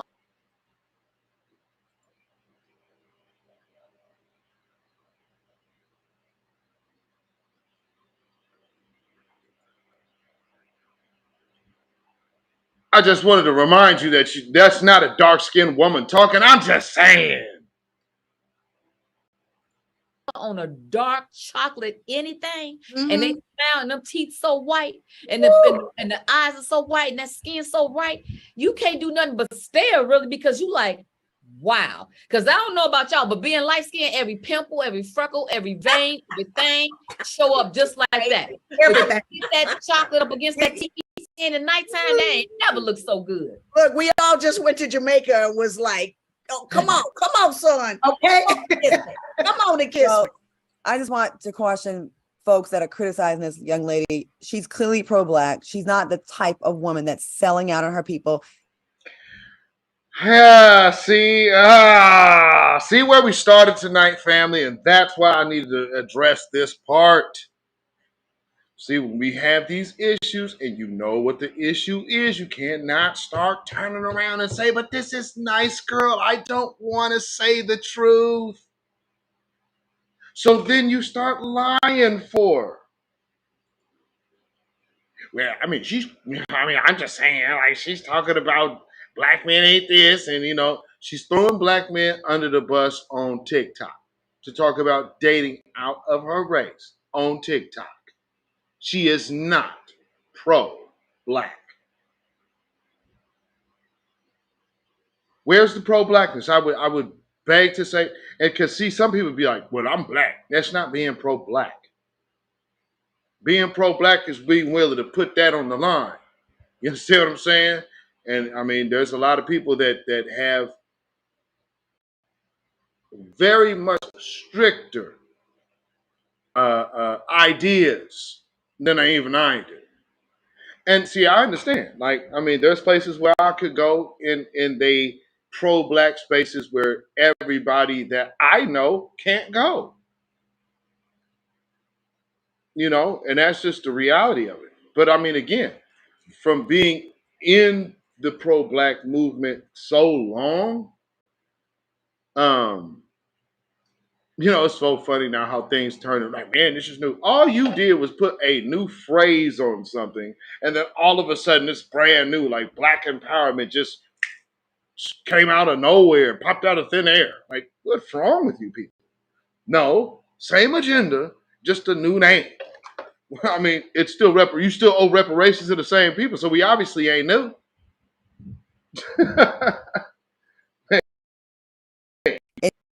She's a nice, extremely articulate woman. If you take the time to watch her whole, she's doing it because she feels that she doesn't have any other options. She prefers a black man. So y'all better get in her DMs. This woman is gorgeous and smart. All right, coming up, we are catching up with the mother of Black Hollywood. Yeah. Jennifer Lewis is.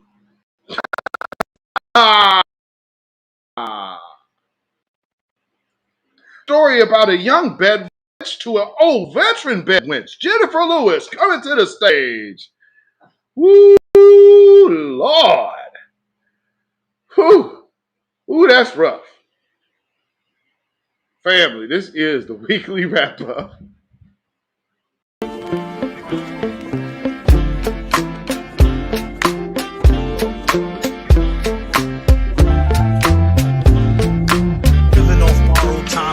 Tick faster. That'll be the hour they knock the slick blaster. Dick dastardly, a monthly with sick laughter. A gunfight and they come to cut the mix master. And living the true gods. Giving y'all nothing but the lick like two broads. Got more lyrics than the church got ooh lords. And they hold the mic at your attention like two swords. Or you the one with two blades on it. Hey you, don't touch the mic like it's AIDS on it.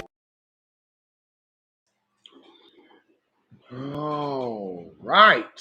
Shout out MF Doom as well. And of course, Chris Scholler, the amazing Chris Scholler.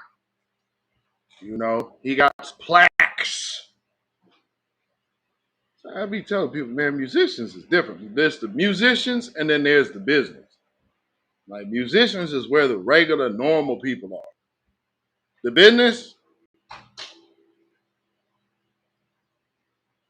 musicians are where the regular, normal people are.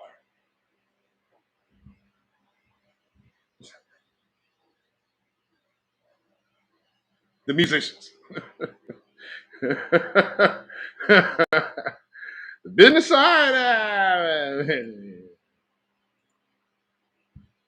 yeah, just leave that alone. Now let's see what I need to get in here.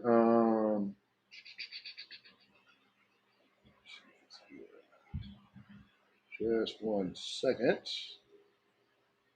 Because we got to talk about this thing. Yeah, matter of fact, you know what? I'm going to put this one in here first. This is the short one. And then the second one, because, I didn't even get that in here.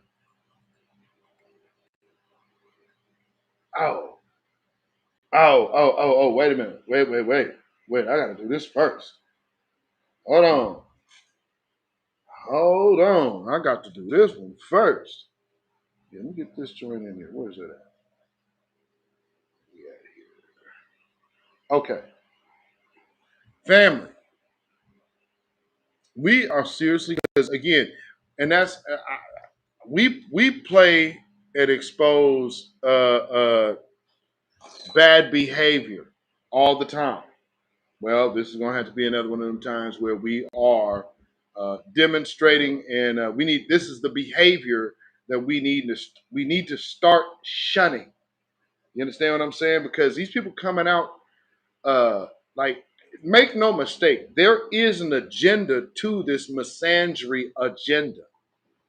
Because again, what tends to happen in culture? You have the men defending it. You have the women artists defending it.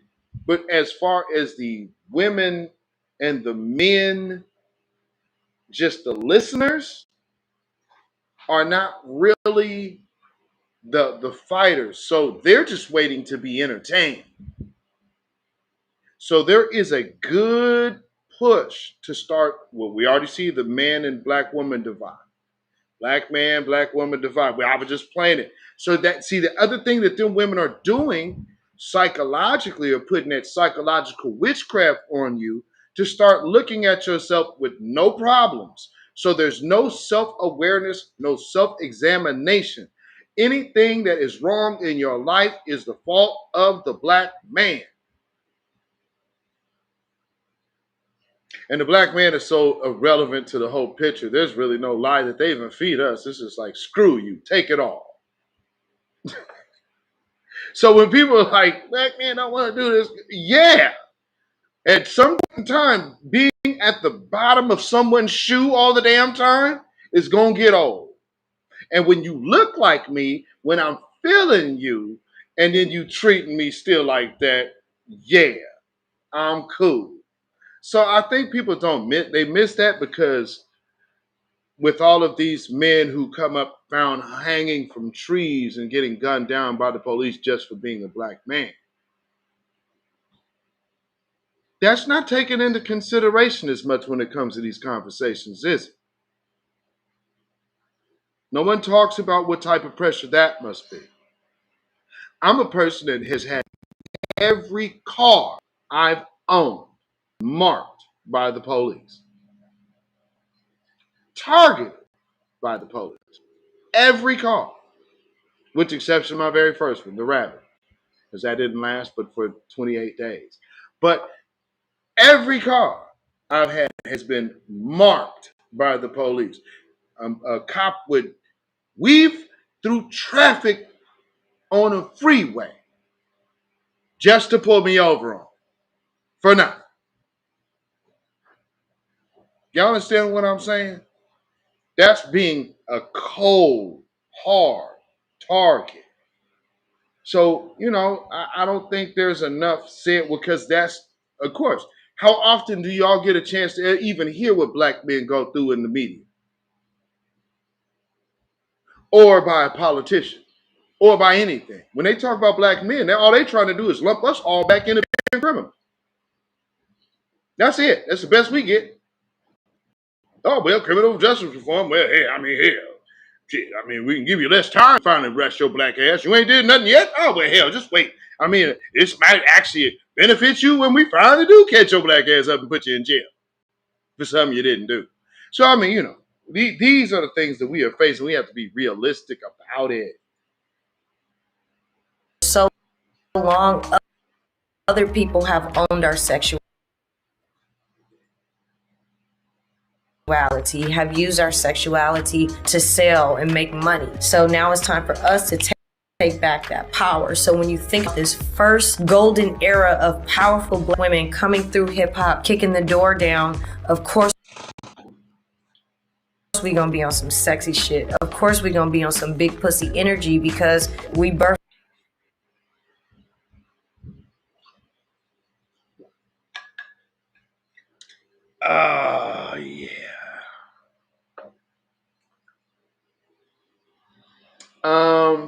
Yeah. What's so funny, I don't know why that left. Okay, let me I might put that in here. Hold on real quick. Let me get that out of here. that out here.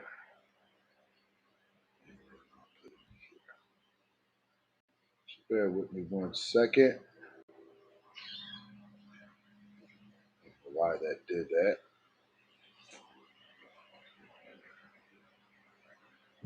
Yeah. Pick that up out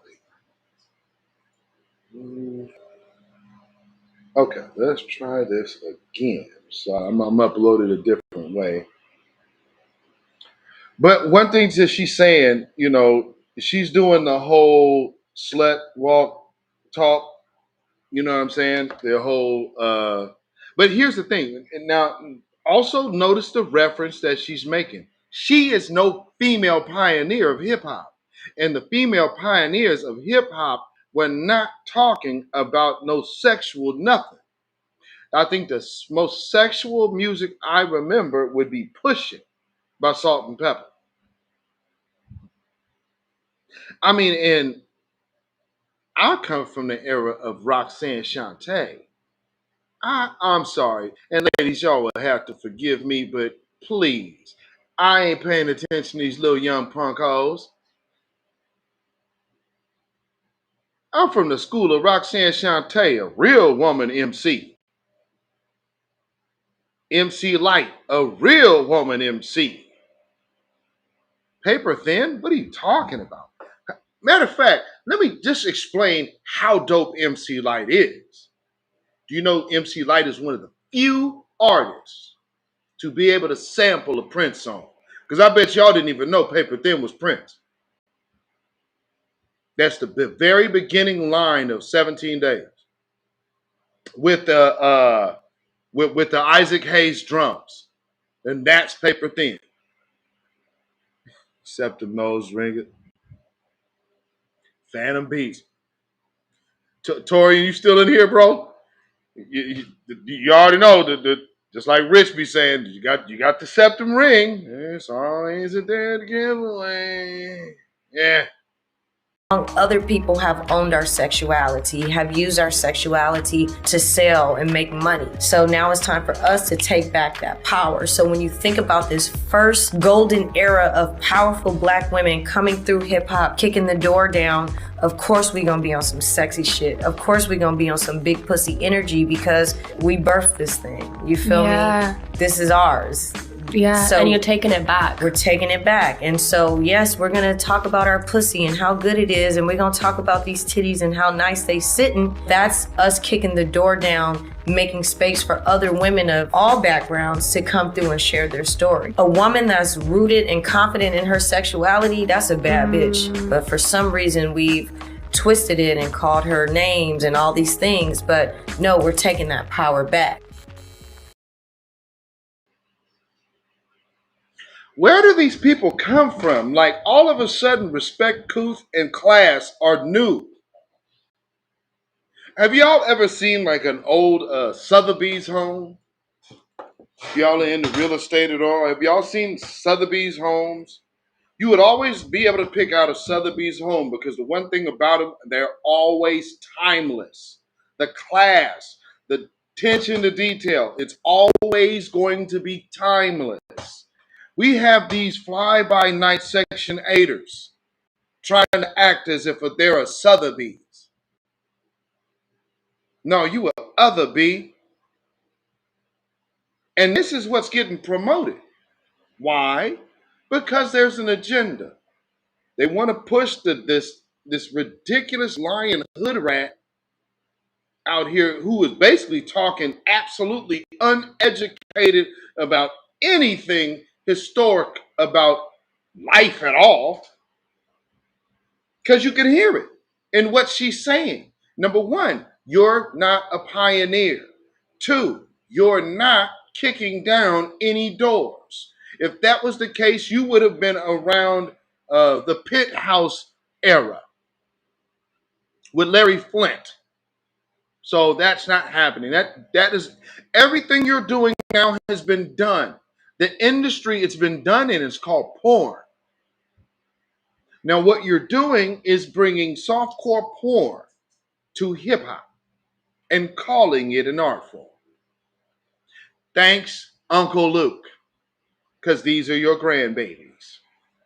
You left us with nothing but hot pocket thought culture, and we are calling it something other than what it is. Reprehensible behavior. It is not classy. These are the first women who are going to be telling you what they're talking about and then rushing to Moloch to go delete their baby. You dig? I mean, this is just outrageous. These people get up here and start talking so calm about the worst things. Like it's cool. Who raised y'all? Because I know Uncle Fluke. For those of y'all, especially those all over 40, if we were conducting ourselves like that, our grandparents would be rolling over in their graves. And man, who was that in the space? We talking about what was that Afro? So somebody, or maybe it was Dwan P. Talking about bringing back shaming. And we definitely do. We definitely do need to bring back that shaming, because think about why we re-examine everything. All the things we went through in childhood, these kids don't go through. These kids didn't even grow up riding a bike without a damn helmet. It's like, man, they don't know what climbing a tree, falling out a tree is. Yeah, I guess I got on both. But yeah, I fell through a rose bush on this one. So I got some more in here. As you get older, they finally start fading, but not really. This one here, I got this one when I was 4 years old. Ripped my face all the way there. I got a scar all the way in my mouth. Luckily, they was able to kind of fix it, but you can kind of see it. But yeah, no class, just tactless behavior. Thought bots.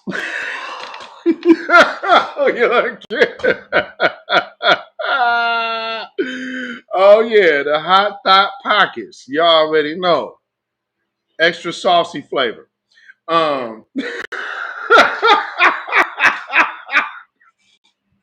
You know, we just have to look at all of these things realistically, because these people always want to have us in a twist, and they always want to be forcing things on us that are not from us. A lot of the stuff we doing is they stuff.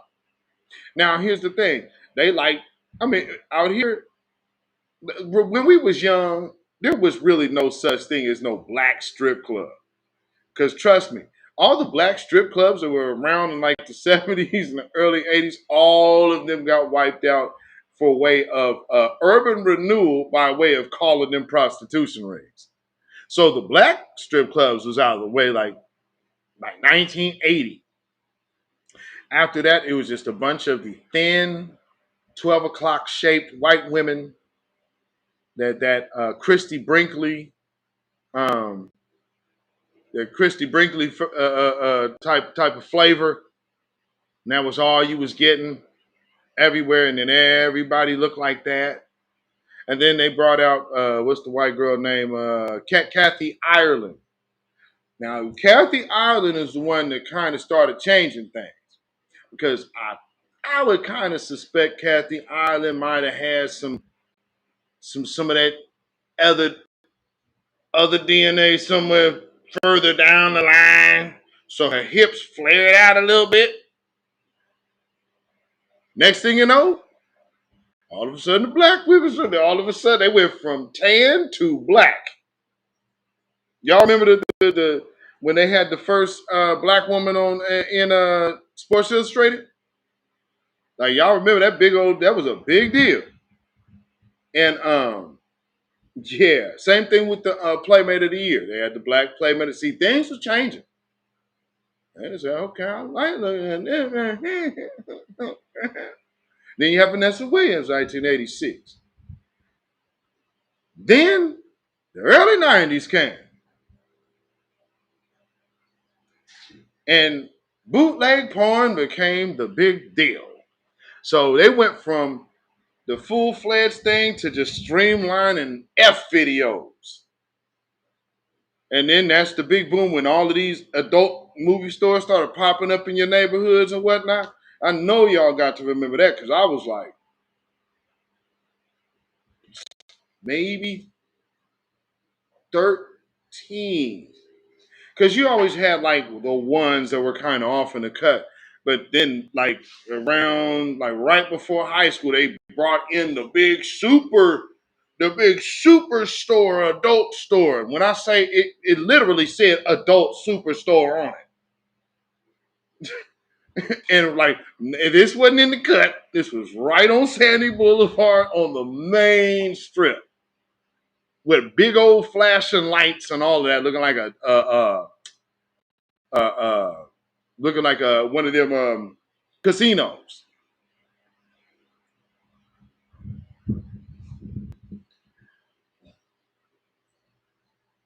All of a sudden, because of that industry and it being widely accessible, you can't argue with the public.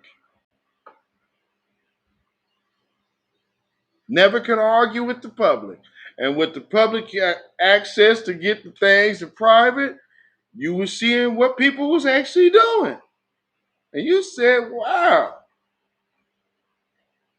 they actually like looking at these black women. Huh. Oh, I thought they would be too fat for them.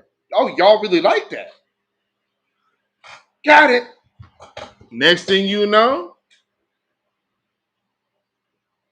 all of the women on, like, if you aren't built like an Instagram model right now, you probably wouldn't even make it in that business. You probably wouldn't even make it in that business if you ain't built like an Instagram model.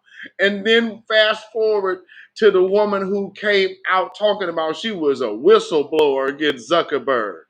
You know what she was hating on was the algorithm on Instagram to show all of these non-white women. Because so they were talking about image issues. What image? My timeline is full of black women. What image, sister?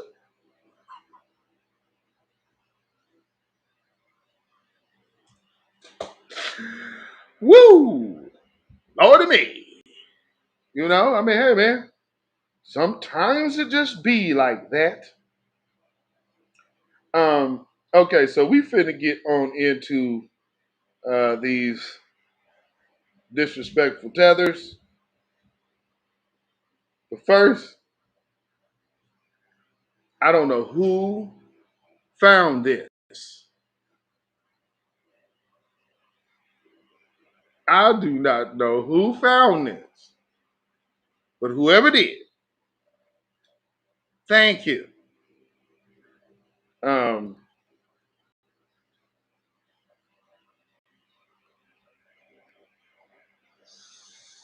Oh, I'm just waiting for this to load, family. I'm just waiting for this to load, family. Woo-wee. Okay. Like I said, I don't know who found this and put this on Twitter. But thank you, whoever did this, posted this. I mean, you went back to Morton Downey Jr. And I literally remember this. Like, this was like, for those, because some of y'all whoever even posted this probably wasn't even like around then. So what y'all don't know is this show actually used to come on at like midnight. So it wasn't a daytime show. Morton Downey Jr. was late night Jerry Springer before there was Jerry Springer. So without further ado, a clip from the Morton Downey Jr. show.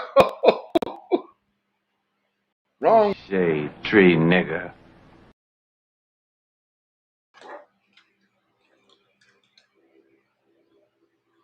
Posted playing show. Now look, brother, you have your time. Brother,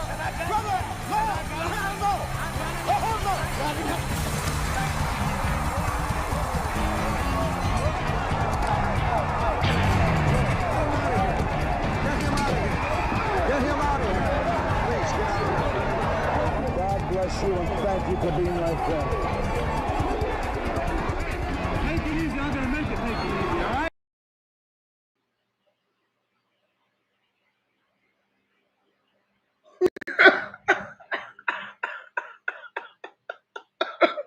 said this will never not be funny.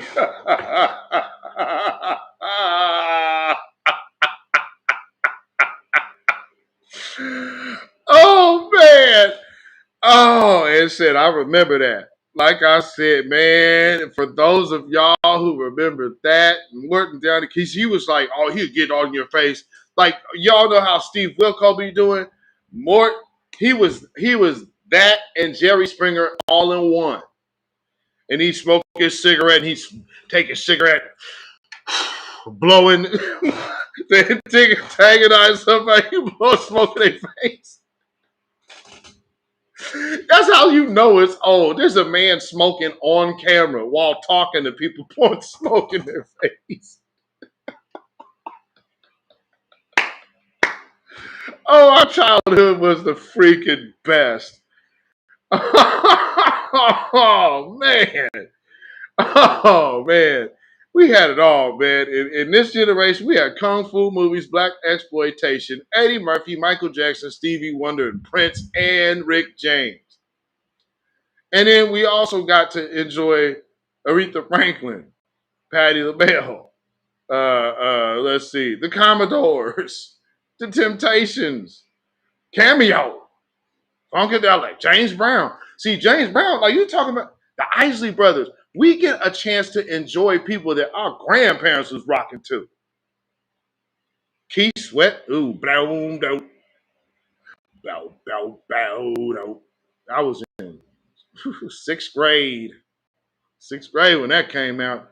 Boy, don't you know they was bumping like a mug because everybody was starting to sell, selling that thing. So around that 86, 87-ish, yeah, they was putting the woofers in the trunk. And yeah, you best believe that. You want to know why Sally Sail took that song? Because that's from our era. So Sally Sail took was it Something Just Ain't Right by Keith Sweat and made that It's Going Down Tonight. Yeah, what y'all know about that? Kashif. Kashif. Smoking weed with people, but we get a for real. Great ass era, AK Sour God. Man, Donnie's Tia to you. Come on now.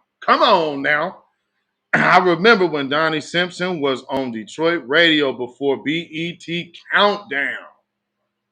Woo-wee. I go back to the days of Video Soul.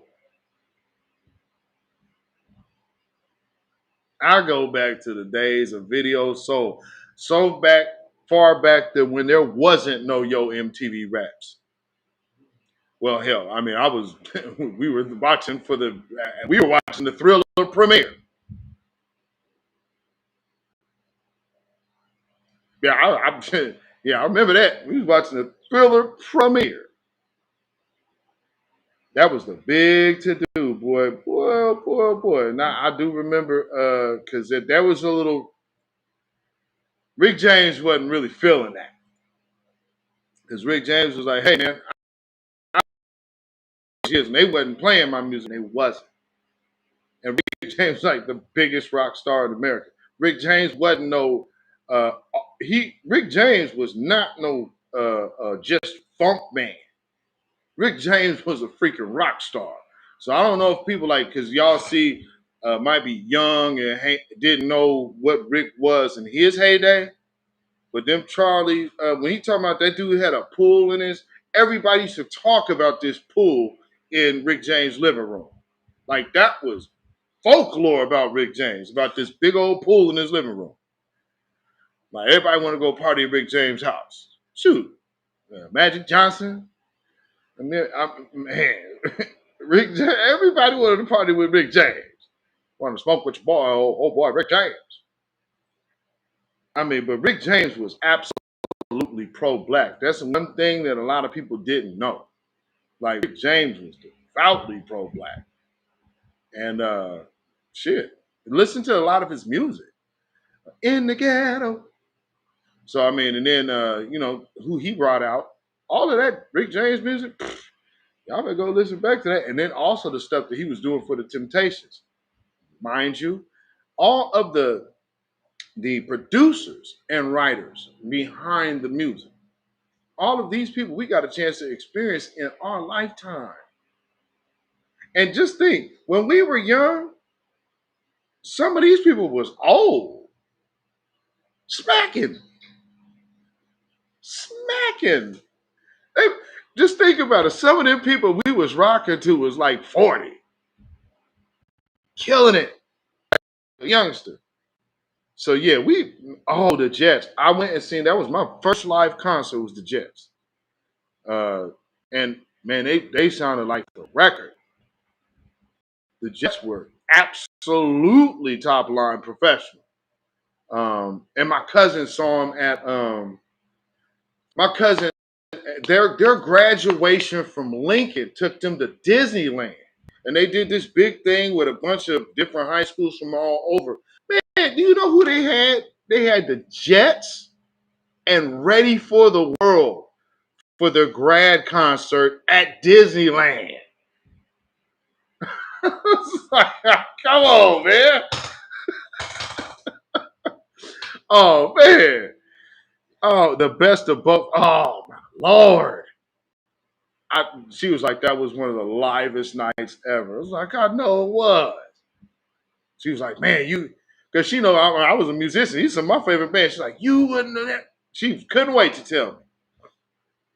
Cousin, man, I know you, man. They probably ain't going to be playing by the time you graduate, but, because it was 85, 86. So, like literally the Jets and Ready for the World had just came out. Like, they was smoking hot, fresh.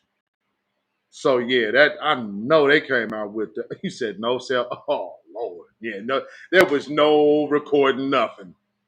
That's one you just got to keep in your mind.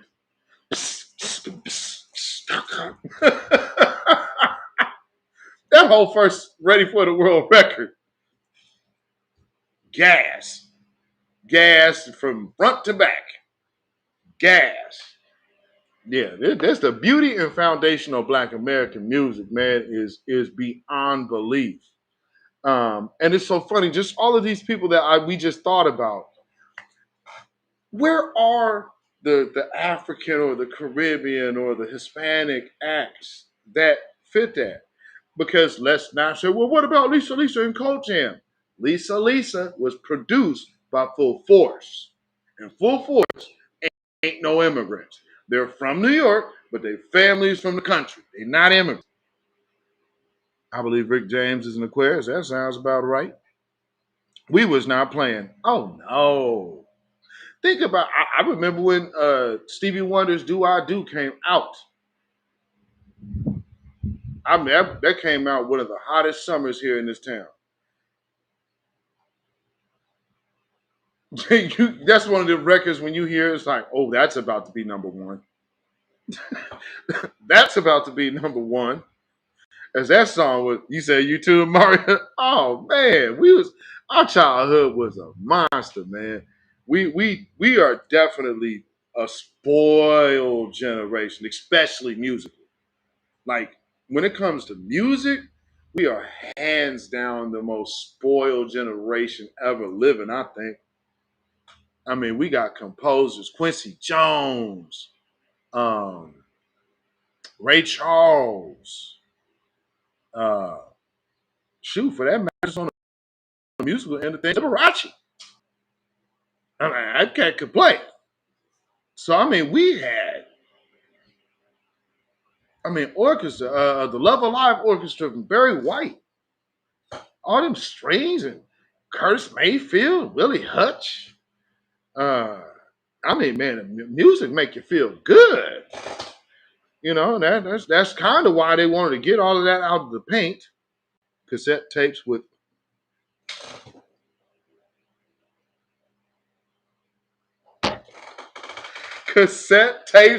fold out lyrics.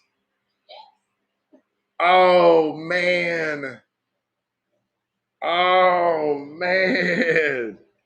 I think my first one that had all of the lyrics was Prince's Sign of the Times. And I mean, because that's got to be like, yeah, fold that joke over about 8 times to get into the case. Because Sign of the Times is a double CD, but it's one tape. So all of the words are written in the case. I don't know what Prince was thinking. It's like, this got to be a mint in ink, but it was like 8 pages in front of Sign of the Times. Side 1 and side 2. Yes, indeed. It's going to be a beautiful night. Oh, yeah. Shoot, I got that D-Day it came out. Like, yeah, Sign of the Times come out today. Got it. Light in the sunshine. That, again, another record from front to back. It's like, wow. And that came out less than 12 months than Under the Cherry Moon. Prince was slamming out records so fast, like Around the World in a Day, Under the Cherry Moon, and Sign of the Times, and then Love Sexy. All of those records are back to back to back to back to back in less than 12 months apart. That dude was working, and they all sound different. None of them sound the same. And then he had the Black album that couldn't get released in between that. Yeah, Under the Cherry Moon and, actually Sign of the Times wasn't. Damn, you're right.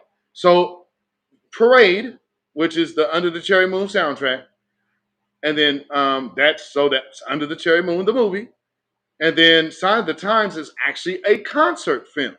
So you're right. He did 2 records back to back that had movies attached to them.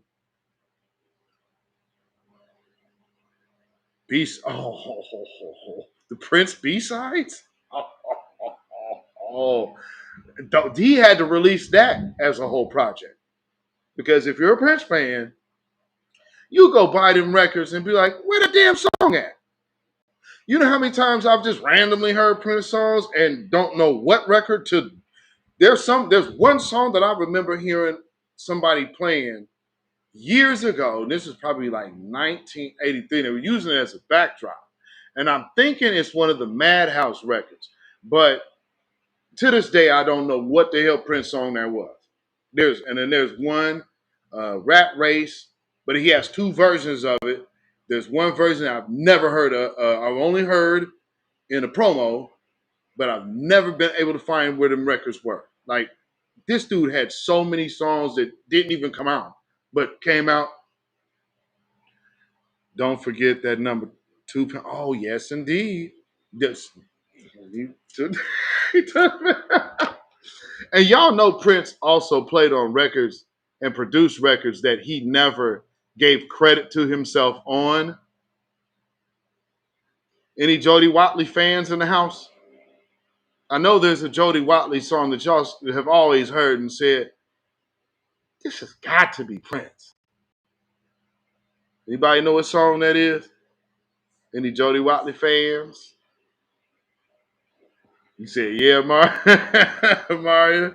Yeah, there's a Jody Watley song, and she did a video for it. It's like, you listen to that song, it's like, that's got to be Prince. If you listen to the it's like, oh my God, what was that Prince to? When you're loving me, just listen to them words. It's still a thrill. Who else wrote that? When you're loving me, bang, bang, bang, bang. All the elements of Prince songs is there. The only thing missing is Prince. Like, yeah, he was doing that a lot. Him and Michael Jackson was doing that a lot. So with that being said, man, I guess I just gave a great segue to listen to these imposters. So now that we have already solidified our own good foundational Black American musical history, and we went all the way back to our childhood for it, let's hear the liars, shall we? Right, so then we have the other Pan-Africans. We move forward. I'm just gonna make big notes, right? And then we have Malcolm, right? Majorly influenced by Garvey, and and possibly because he had parents who were Caribbean, right? Yes. And then his mother, not parents, His father, foundational Black American Garveyite. We move forward, who were Garveyites. That's right. Okay, so then my grandparents were still listening to mento, which is the music that comes before ska, and they were listening to the origin, like the ska, and then like, you know, how Toots and the Maytals and like those styles of music that gave birth to reggae. So they weren't in that set, you know. It's not like they were against. Guess she doesn't really have a true history and understanding of ska music either. You remember the Jubilaires that I played first? That's quartet. What came off quartet music is doo-wop. Ska basically is a form of doo-wop. Now, there's interviews where you can actually hear Bob Marley explain this. So Bob Marley, before he was actually doing reggae, was doing doo-wop. They were a doo-wop band. Where doo-wop come from?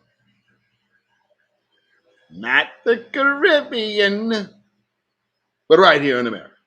Thank you. I heard that music and it was like my parents and partly my music. And so what I was that reggae artists, as that started to come forward, came to New York, or the music was traveling both to Britain and to New York primarily, right? Okay, so I'm assume that she has, because she looks maybe slightly younger than some of us in our 40s, or maybe not. Because if she is at least mid 40s, she's bald face lying, and she knows she's lying. Because, okay, prime example, when she said it made it to the UK, you right. What's this famous song that came out from the UK from a reggae artist? Everybody knows that song. Even Missy kind of redid a little spin on it. Pass the dutchie on the left hand side. Musical Youth. That's about 1982. You're still a little late, sister. So you're talking about Musical Youth. I mean, what are you saying? So you said it sounds like she's trying to fit a square peg into a round hole. I mean, they keep talking about like the origins of hip hop, like Nas and No, Nas didn't come out to the early '90s, man. Matter of fact, MC Search brought him out on a Fat Joe record. And parts of Canada, but like these are epicenters. End of the day. And then that influences hip hop, right? And so that posting style on the microphone, like. Yeah, did you catch that? Where is the influence of reggae in hip hop? Where? In what cadence are you? Where's the familiar cadence? Came to New York, or the music was traveling both to Britain and to New York primarily, right? And parts of Canada, but like these are epicenters. And that influences hip hop, right? And so that style on the microphone, like the dub plates, the instrumental version of a song, what they call dub plates, are played, and then people are toasting on the song, and they're giving you things, and sometimes you hear that, like, is it Marcus Garvey, so-and-so, we have culture, right? So in between singing about, you know, ladies' jiggly bits and, you know, having some kind of gun culture, because you have to understand these are like working class, so this is what they're seeing. Just like hip hop has always talked about what it sees. These are the nascent roots of hip hop. And then we come forward, right? And of course there are American, like this is an American Caribbean mashup that you get in hip hop, but it's tremendously The hell is she talking about? The hell is she talking about? Yeah, Junior was definitely from the UK. Junior was funky. Shalimar. Shout out Howard Hewitt. I mean, really though. This woman just lying her ass off. Jiggly bits. Now, okay, here's again. She is listen to the time zone. Like she is doing a time out. It's a Caribbean, basically Caribbean FBA mashup. No, ma'am, you're doing a time mashup. You taking 1972 and then 2022 and saying, see, don't you see how they all came together? It's the origins because all the gunplay and jiggly bits. You mean to tell me like right there has something to do with the origins of hip hop? Ma'am, no. There was no tip drill back in 1972. The hell are these people talking about? And then you talking about reggae influenced rap? Where? Y'all remember? Okay. I'll tell you what. I'll do you this. That's the sound of the man working on the train. Yeah, yeah. That's the sound of the man working on the train. Gang. What is that? 1986? Was Shinehead really doing it? Was he bigger than Houdini? Was he bigger than Run DMC? No. He had one hit. That's the sound of the man working on the train. Hey, hey. Come on, man. Man, it's a cultural mash. Okay. So all the Jamaican rappers like Heavy D. Where's the well, I will say Jamaica. Heavy D did try to fit those records on his records every now and then, but none of them were his hits. None of them. Matter of fact, the only one of them rappers out of New York to even do a halfway successful crossover reggae song was Queen Latifah. And that's like 1989. So, come on. You ain't gonna pass this over on no music head, man. So that's like we have all these music heads around, these musical historians, and then we got these liars coming out of nowhere talking about, man, yeah, we shoot, it was heavy influence of us over there. I mean, man, it was the blacks and the Latino. Stop it. No, it wasn't. No, it was not. I did good for Chingy. You know, Chingy got a raw deal because you know, they had it out there that he was fooling with the star cat. The one that was something star, always over there. Because that was I remember when I first started seeing that cat popping up on the internet on Facebook, doing a whole like being on the new streets of New York, having all kind of dudes filling on me. I mean, I'm like, what is it? And, oh man, you know, that's a dude. It's like, oh yeah, watch me go out here and fool all these dudes, all these old sucker simps out there, all feeling on this dude. I mean, shim out there. I'll keep it how they want it. You know, because I think Sydney Star identifies as a female. Now, we have to get to the root of the matter. And it's funny how this is kind of coming all the way back. Funny how things begin. Some things end up coming back full circle now, don't they?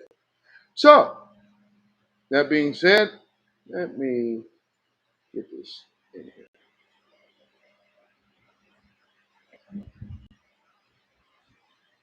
You know, and I would have to say this just as a person who's been around certain situations. I don't know how the person who passed up on genuine soul music and actually the birth of trap music, because Beethoven is the godfather, not the creator. So, but now all of a sudden, there's a tie being made to the same art form to which you rejected when you had the first opportunity to have it in your hands. Well, Without further ado, family, let's hear from this guy.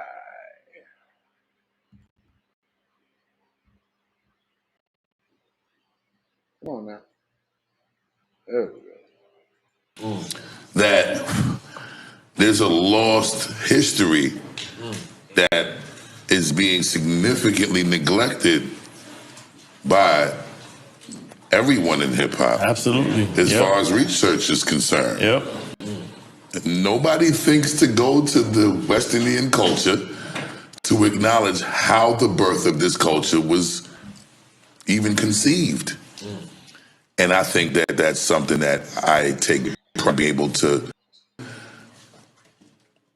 bring to the forefront. The most significant and neglected component about the history and research of hip hop is its origin. Wow. We got to start changing that narrative. Yep. You can't just keep saying Kool Herc gave birth to it. Jamaica gave birth to it by way.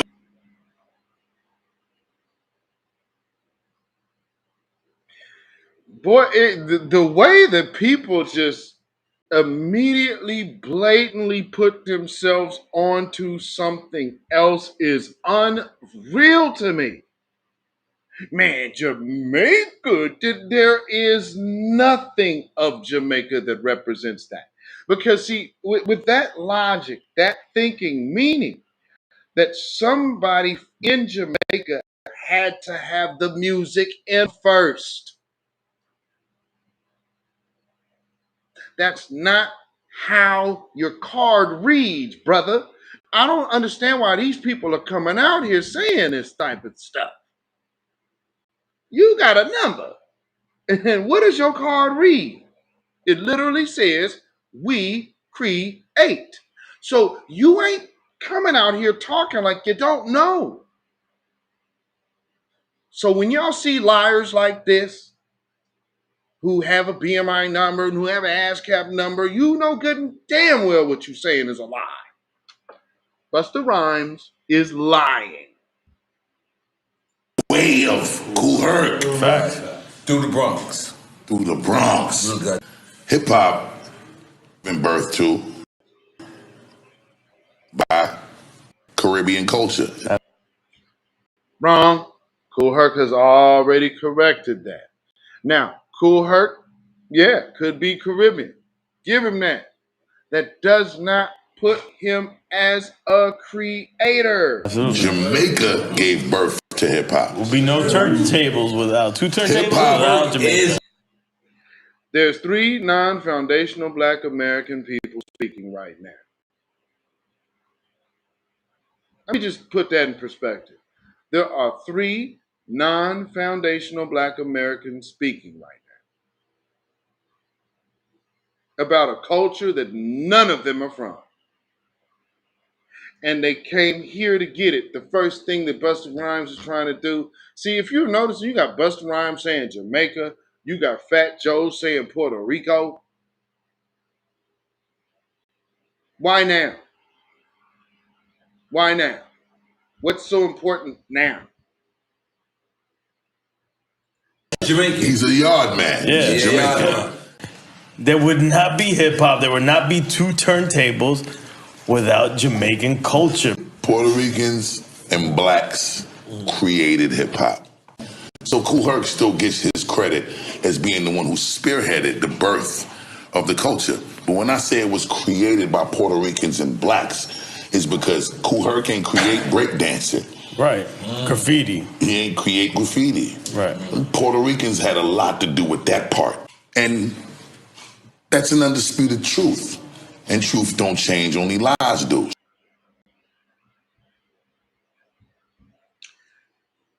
For all I know, for all intents and purposes, Fab Five Freddy is still alive, correct? So one of the elements of hip hop is still around. B Street. Only Puerto Rican in that movie is Ramo. Now, yes, you had Crazy Legs and all of them. They're all in there breakdancing. That is part of the culture. But guess what?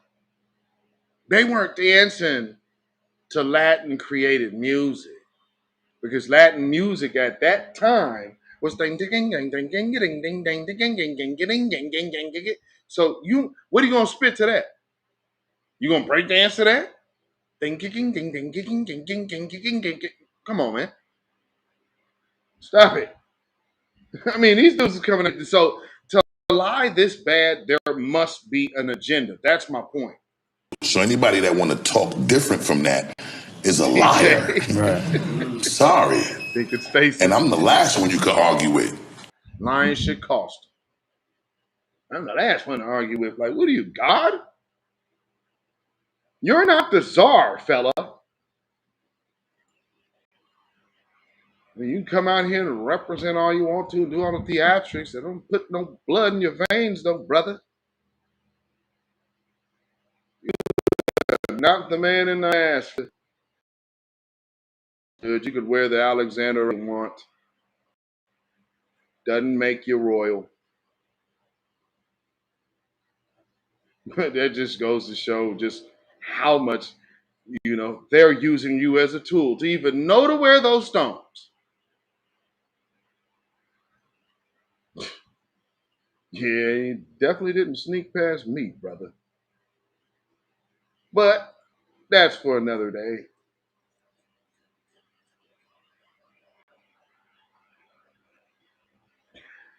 Now let's hear from Joe's things. I hear from one of his fellow Padres. Here, Africans and African diaspora, specifically to Nigerians that are the cousins of African Americans, first cousins. In fact, a chunk of the American black population is of Nigerian descent, Yoruba and Igbo and Fulanis. The other day, and I happen to have traveled all across Africa, so I know the language. There was a Nigerian here in Kansas City who was listening to myself and another African American speaking, and he directed us. He says, "Oh, those are just akatas, A-K-A-T-A-S, akatas in plural, A-K-A-T-A for one person." The word akata is very, very demeaning. It means we are cotton pickers, and we're just a bunch of stupid idiots, wild animals. Cotton pickers and animals, that's the way it can be interpreted from the Yoruba language, and there's also a derivative from the Igbo language, the name akata. It's widely used by many racist idiots, descendant of the chiefs that sold African American descents and Africans in the diaspora into slavery. I'm going to tell you something to all you guys. You better quit that goddamn shit. You're not going to get away with it. Period. I confronted those people. We confronted them, myself and my buddy. And we put them right again. And I says, we know what that is. I said, consider yourself lucky this time, but it won't happen to you next time. And I made it a point today to spread that words. Do not tolerate the word akata, akated to you African Americans. You are not cotton pickers, and you are not wild animals. And I want to make perfectly clear to Nigerians or to any other West Africans, don't do that shit, brother, because there's going to be some real problems for you. We are pissed off. You idiots, not all of you, but I'm talking to guys that are utilizing those words, need to realize. Go to Accra, Ghana, go to the castle where our ancestors were forced manure, dragged across the ocean, died on the way. And you disrespect us? You're the ones that sold us for comms brushes, mirrors from Europeans and silk from Asia. Shame on you. Don't even try that shit anymore, brother, because we understand your language now. Many of us have traveled to West Africa. We understand what the real story is, and you better start doing the same thing, brother, because you ain't getting away with that. There's going to be some serious consequences. Trust me. We ain't taking that goddamn shit anymore. Remember that. Do not utilize that word akata to describe us. You are here because African American marched, died, were thrown in jail, bitten by dogs, died in the field. F you! Don't ever use the word akata again.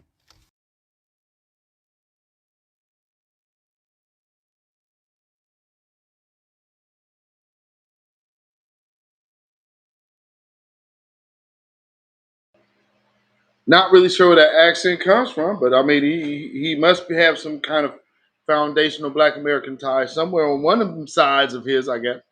And uh, he gave it real straight up about that Akata word. Although these people come over here and start acting like they don't know what it means. But here's again another group of individuals who are trying to find their ways to tie themselves into us. Matter of fact, you got he sounds Latino, absolutely he do, don't he? You got like the Dr. Kabas and Djibouti's and all of these legalese law students and law degree having people coming over here trying to hop in spaces incriminating folks. Y'all better watch for these people because these third degree man, okay. They'll come in there and tell me, I am rich and you are so little, and I am so rich and powerful, and my daddy is rich, and I am from the hood, and I understand this. And see, in the Congo, we have this, and you come from the Congo, and most of you people are from America are actually Nigerian. No, no, no, no, no, no, no, baby, I'm a Moor, okay, and I ain't no Moorish science temple nigga. No, my last name is Whitmore. I'm a Moor. And I mean, every time I've ever tried to ask one of them people questions, boy, oh boy, you get to run around. Well, see, brother, you have to understand before you understand, man. And when you don't understand, you're not in your natural state. Nigga, I'm a Whitmore. That building that y'all sitting in Detroit got my name on it. What I want to know is, because I'm aware of who was there then. Hello, we're here. Who are you? Oh, well, see, brother, yeah, I got to understand it. Oh, okay, all right, you are business. Got it. What the hell does your religion got to do with my family? And what the hell is this Moabite shit? Oh, well, brother, man, see, no, yeah, somebody explain to me how you keep getting to this Moabite line. I would really love to hear it. Well, see, brother, okay, now Ruth, see, Ruth was Moabite. No, Ruth was Moabitish, meaning she was of the customs of the Moabites, meaning she was still of this lineage.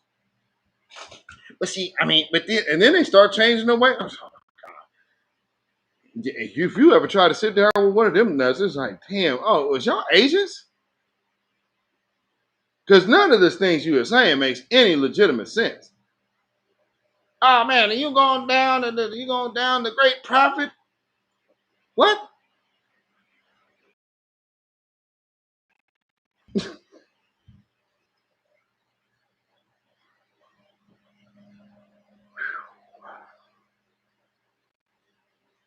I'll be careful out here following these instructions. Some people have called themselves comforters in the past, but didn't have the correct name. So I was wondering, I'm not trying to get there, but all right. People believe certain things you're supposed to do. Now, with that being said, we're going to move on to the next video. This is a Latino man. And believing a lie gets you cursed. Thinking spaces. Let me say that again. Believing a lie gets you cursed.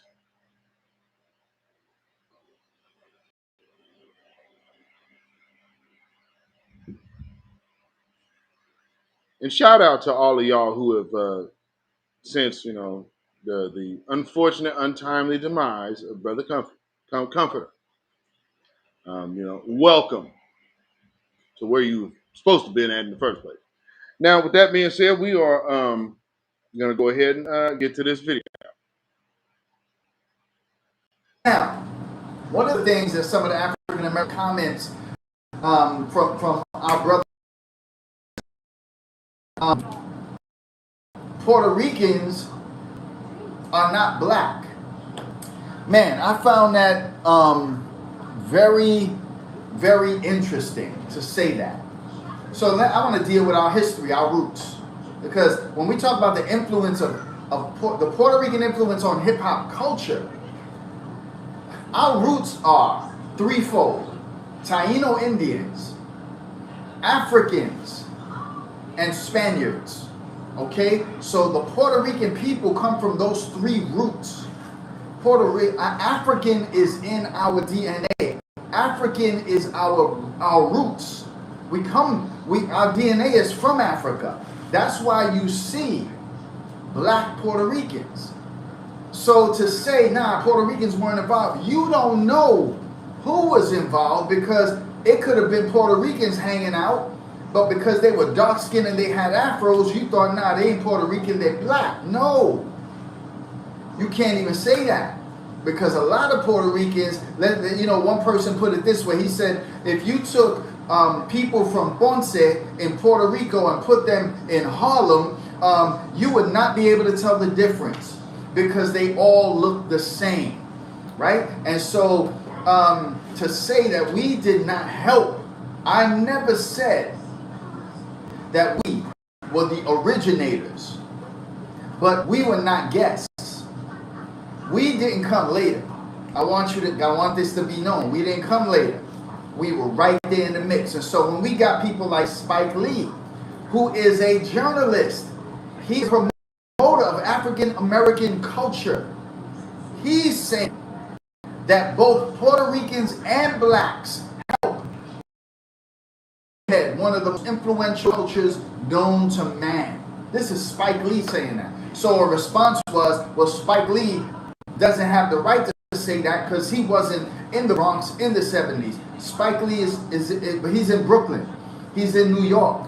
He's seeing this. He knows, but again, he's a journalist who is doing his homework and knowing the facts. Busta Rhymes is also saying the same thing. In fact, Busta Rhymes challenged the gatekeepers, the OGs, so Kaz, Melly Mel, all the OGs, to really make this fact known. Now, I'm not saying all this stuff because I'm saying we.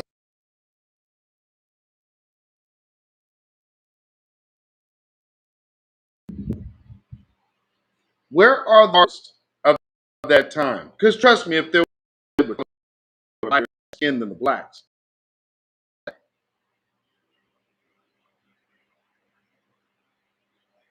there was a Puerto Rican "Don't Push Me Because I'm Close to the Edge" type of joint. A funky beat like Houdini. 5 minutes of funk. Whose house? Run's house. I don't remember any Puerto Ricans being there. Crush Group. Like I said, I can go back to Beach Street. Kumo D. Jingle, jangle, jingle all the way. Where the hell was the Puerto? Oh, that's right. There was a Puerto Rican. He was dancing. Not rapping, but dancing.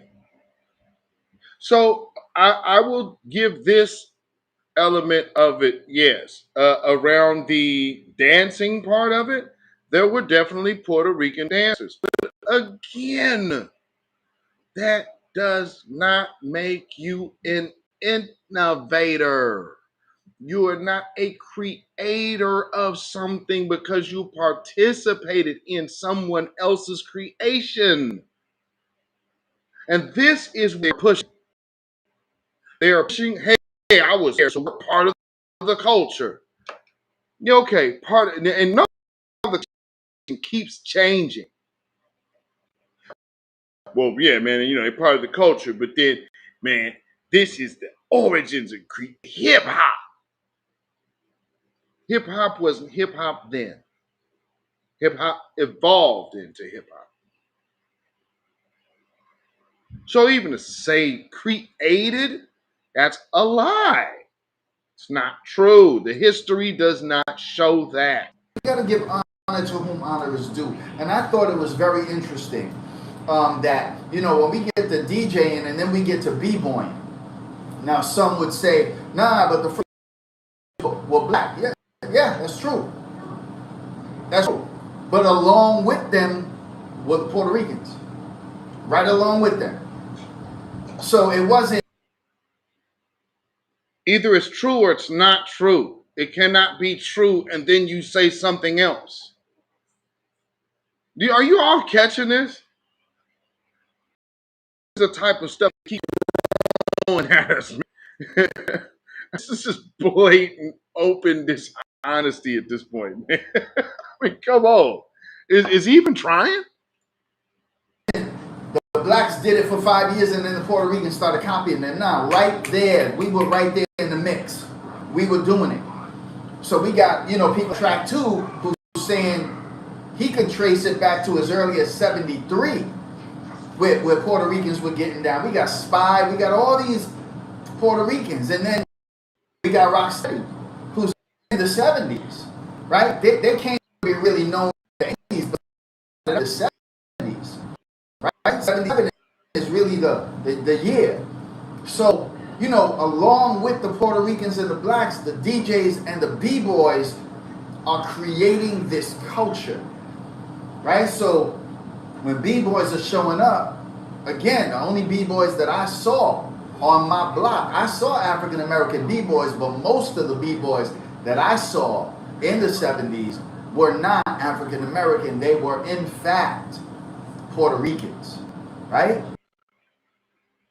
You know how ridiculous this is? Because, man, I wish I had a New Yorker up in the chat. Where y'all got any New Yorkers in the chat with the violin? For real, though.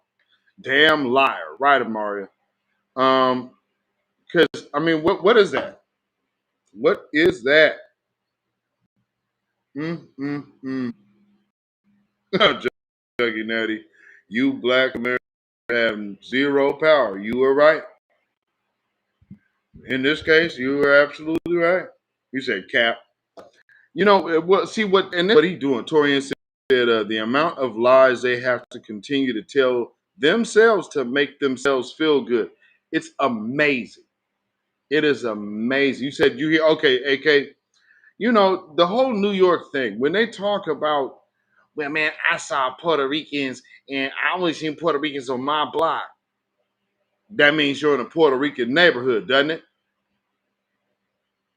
Because y'all didn't have like West Coast mixed melting pot neighborhoods like that then, did y'all? I thought it was Spanish Harlem. Key words say probably not too friendly to black folk. Because the first thing they was identifying was with Spanish. You know what I'm saying? So you got to always keep that in mind. Let's finish what this dude's saying. And so we had a comment that said, nah, Puerto Ricans are trying to act like us. That is such an ignorant statement. I don't even know what you're talking about. To make a statement like that shows, number one, you're not from New York City. So you're from outside.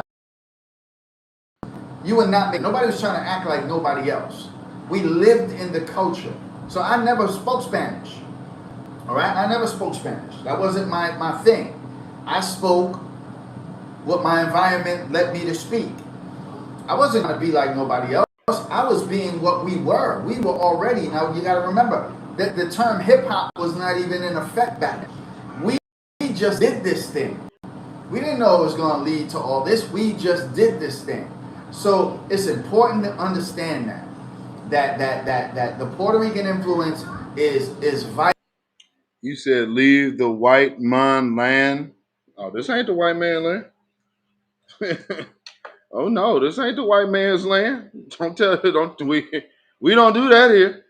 Our ancestors built this place. I'm gonna tell you like Cicero. This land is as much ours as it is yours. You always remember that. You don't give up your birthright talking about these white men. Damn the white man. You better rep your ancestors if you got them here. Give a shit about what you talk about. Nah, leaving nothing. We look like cowards. Scared business talk. We don't do that. We don't talk flea talk. The fleers are the ones that are talking shit. We're the ones that slap fleers in the mouth with truth. Why? Because we are the only people on the planet to fight white supremacy consistently.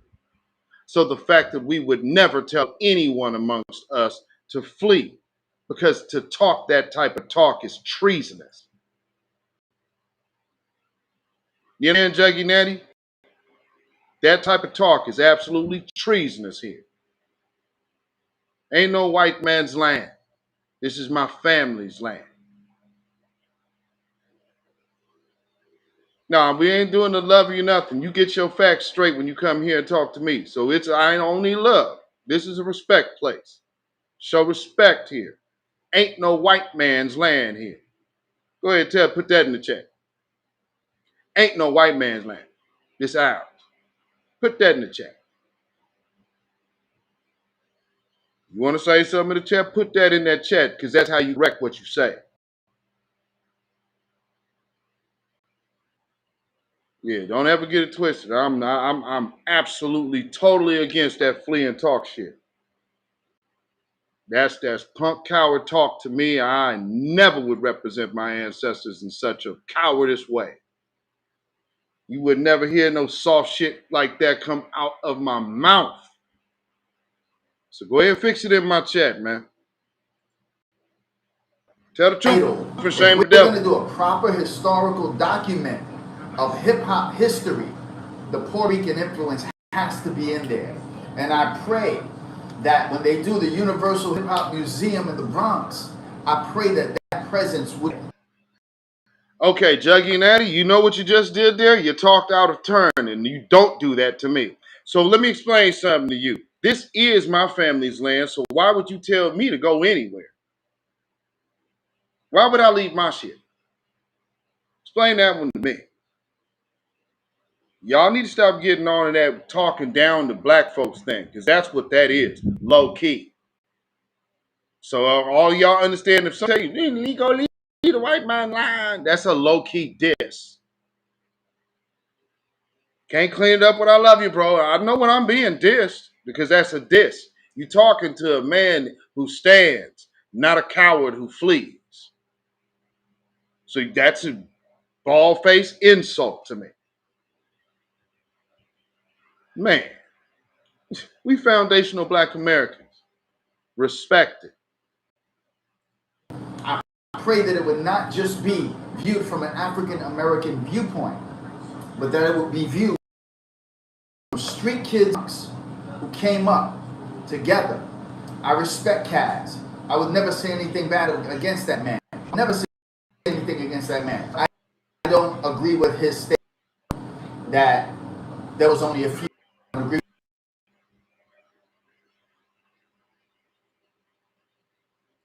Juggy Natty, let's teach you a lesson in ethics of foundational black Americans. This is called an apology. Not how I take it. You just say, I'm sorry, my bad. You want to show me respect? Show me respect. My bad. That's how you do it. Let me see, because you said you weren't born in this country. Let's put this to the test. You just made a mistake in what you said to me. I feel insulted. I'm asking while you were in my chat to show everybody else here that you are here in good faith. Because it's not just an insult to me, it's an insult to them as well and all of their heritage. None of the people who have lost their souls in this land by way of slavery should ever be disrespected with fleer without compensation talk, without being things made right. Bruh, I'm fighting for mine. What is mine? Because see, you're here. And I didn't ask if you were fighting for anything.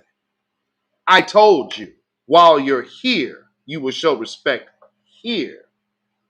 And Juggy Natty, tell the truth. This is the new black media. So you're in one platform, you might as well just consider this to be all. Now would probably be the time to show that you have respect for Black American, foundational Black American culture.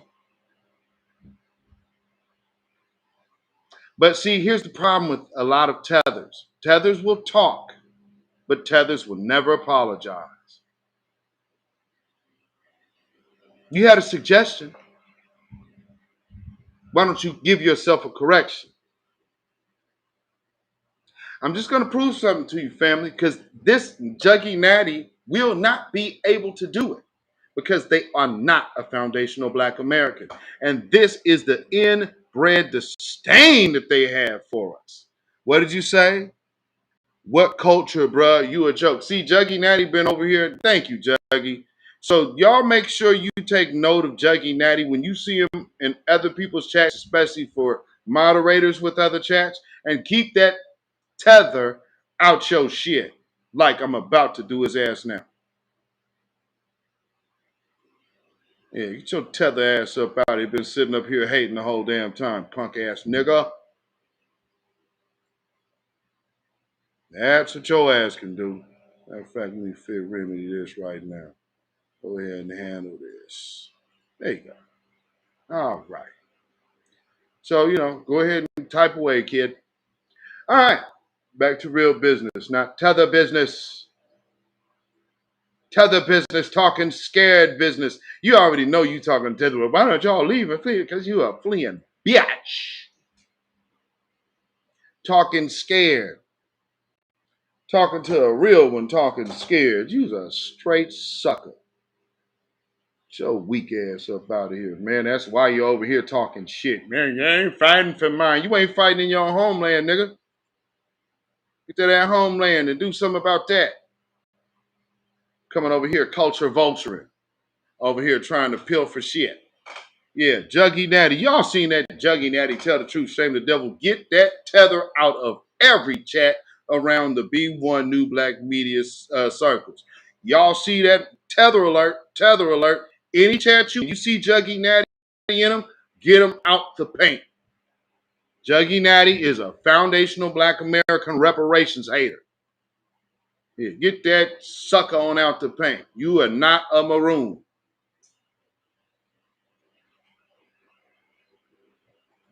So again, thank you, agent. Thank you, tether agent, for exposing yourself. That was very helpful.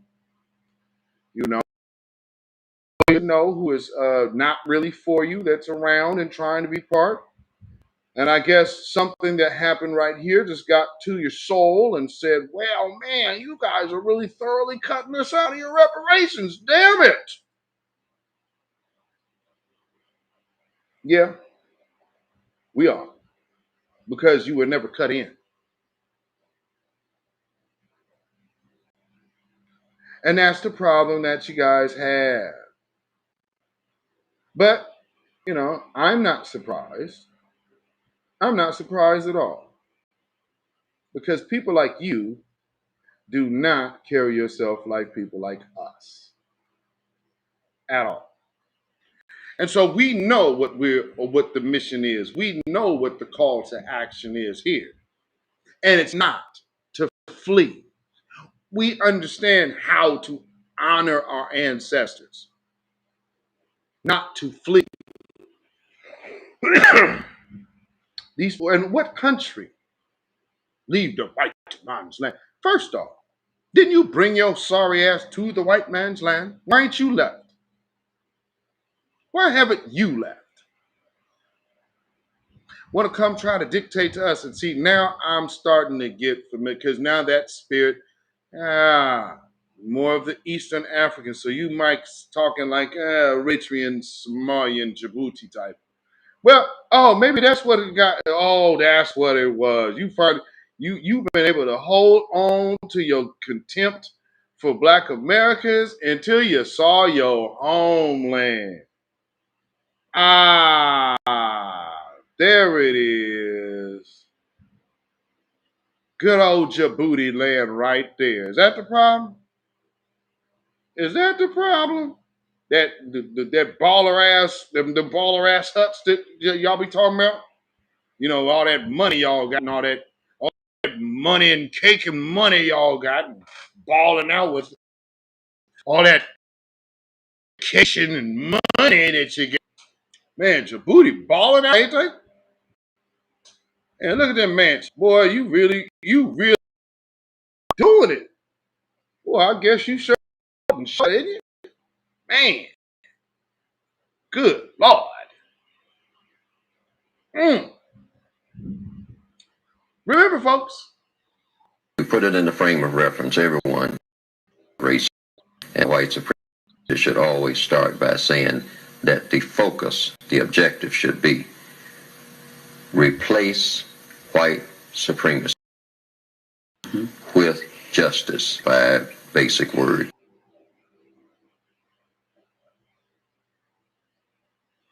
And you can already tell, see anybody that's saying something like Juggy Natty, it's not talking like our great elder, Dr. Neely Fuller.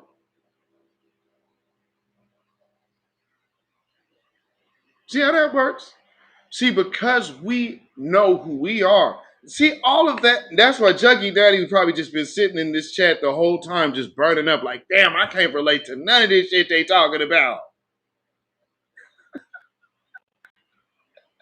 We have been talking about our childhood, whatnot. They hit Juggy Daddy just like, I ain't seen none. I was still on the island.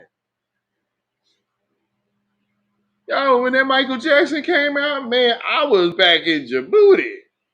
When Thriller came out, I was living here. Well, Juggy, you might want to go check out our brother, because he has the Tetherall pack for you. You know.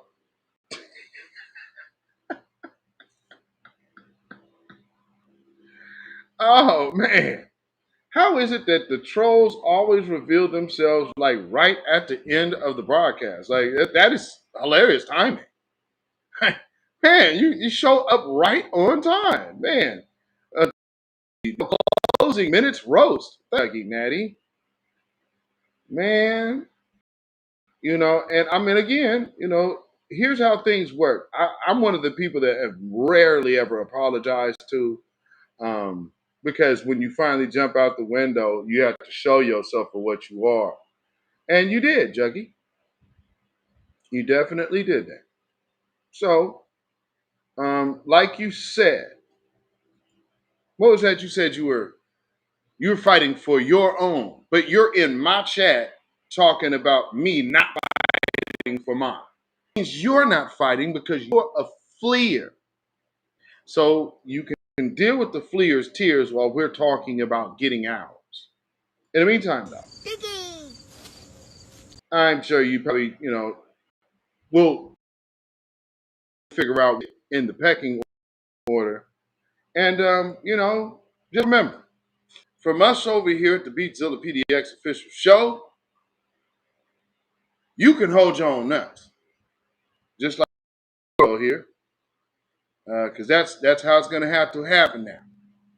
You're going to be the squirrel now.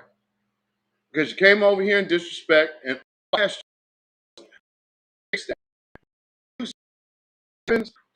see somebody, oh man, it's all love. Fuck you, nigga. I'm just keep it a buck. No, I need you to apologize. Simple as that. Show the respect due on this platform. Couldn't do that because he didn't have no respect for me. He didn't have respect for y'all. He don't have respect for foundational Black Americans. So at the end of the day, yeah, hold your own damn nuts. Don't come calling to us when you come over here, sitting over here acting funny style. And then as soon as you feel some kind of way, I'm fighting for mine. Well, get your bitch ass on then. Because this is for foundational Black Americans anyway. I ain't riding for you, fleeing ass nigga. Because that's what cowards do. We not cowards. We want to stand it for something when you ran. So,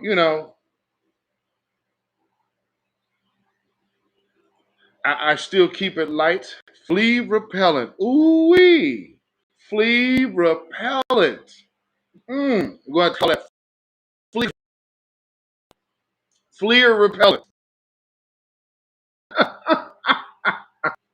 Man, why ain't calling people fleas? Because you fled. That's why. Oh, well, can't people have better lives and stuff? Can't we have something better? Yeah, make it in your homeland. I know you don't care, man, but and it's not our job to. Yeah, but isn't it okay for people to get something? Don't you see how we help you? No. You see how Juggy Natty just came in here? That's not help to me. And nobody with that type of contempt to sit in these spaces this damn long, hating on foundational Black Americans as a damn tether all of this time.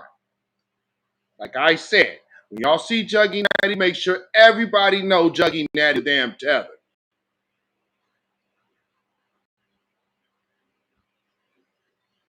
And you was holding contempt all of this time for FBA. What a backstabbing culture you come from. And after all of this time, what he say to us, family? That we, foundational Black Americans, don't have no culture. Ain't that what his ass said in this chat? Yeah. Juggy Natty.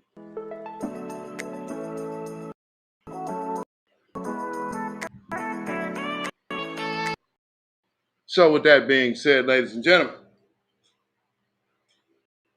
Red Joker, shout out. Go hit up Red Joker, Juggy Natty, because I'm sure he has appeal for you today.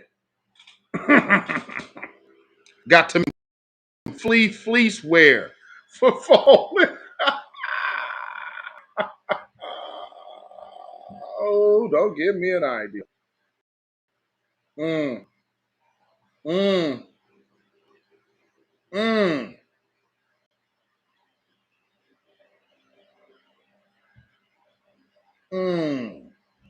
See, some of these tethers get fleers remorse.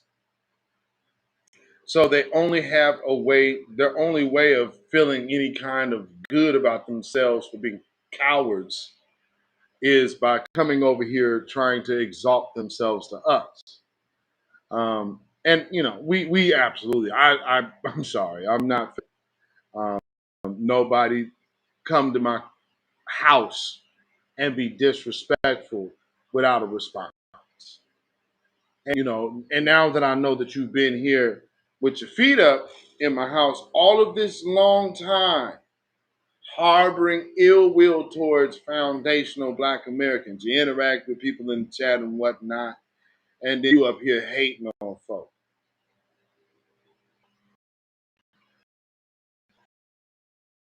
In a week of exposing agents. And it actually has definitely been very, very, very, very good experience. Because the one thing that I know is when you're about positivity, you don't do the stuff like Juggy Natty just did. And then you see other people out here moving like a Juggy Natty, just keep that in mind. See how the behaviors actually show themselves? And you don't have to call nobody out. You don't say, man, you this, you that. Oh, man, no. You don't have to do none of it. They'll show who they are. And just like Juggy Natty and flea disease, had to some kind of way because, I guess as we start coming tapping into our own, people like that have to reflect on some of the things like A lot of this. Nigerians that travel abroad got this talk from their family. They'll sit you down and tell you, you're going there. Don't go and talk to those black Americans. Though. You just go and get pregnant. You get into drugs. You start become gang banging. They give you that talk. That just go to the white community, find a nice place. They just go and be decent. Stay with the white people. They give you that talk. So when you enter America, you already have a perception. Black America. And of course, they can see that judgment in your behavior towards. And they see how you are almost like yes, master to the Oyimbos. They see, they're not blind. So I know I got that talk. And a lot of Nigerians got that talk. So we are over there, we are doing well, we are doctors, we are building houses, we are feeling like, yeah, so we come to the land of the living, we are the land of the plenty, and we are doing well. Forgetting that some people sacrificed for you to even go there in the first. Get the message, Jackie? Show respect and understand when you don't. We could see that. And here's the point. When you're holding contempt, that's why I tested it the way I did. Because I know that that person was not going to be able to apologize to me because of their tethered anger and their tethered hatred and their tethered jealousy, their tethered envy with their little tether loss because they tether quit. So they tether fled.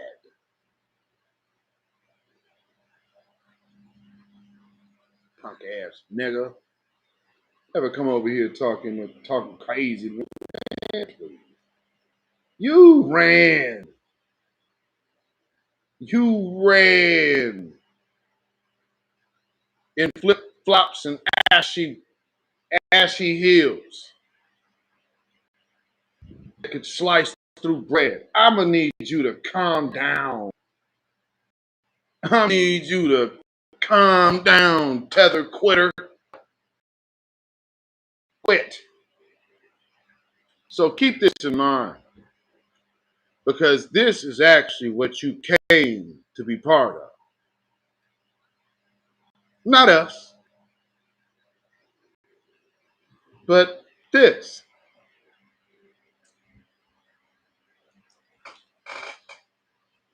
So Juggy Nanny, I see now where you would rather be. So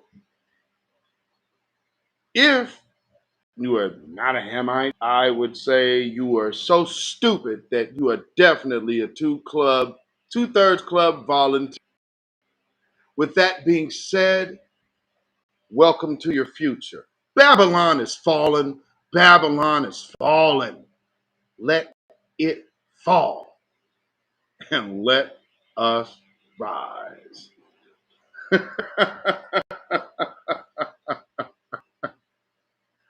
Woo! Looks like you're on the wrong side of history, Juggy Natty. You can fling. Yeah. Because that's where your heart is. Right? Babylonians. They see you.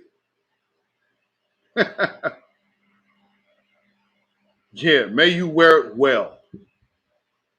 You can follow me on Instagram, Twitter, and Facebook at Beatzilla PDX. You can follow me on at Beatzilla Beatzilla PDX official at Patreon, and on people at Michael Beatzilla Whitmore. Of course, you can email me at ourrealtruth@gmail.com. That's ourrealtruth@gmail.com.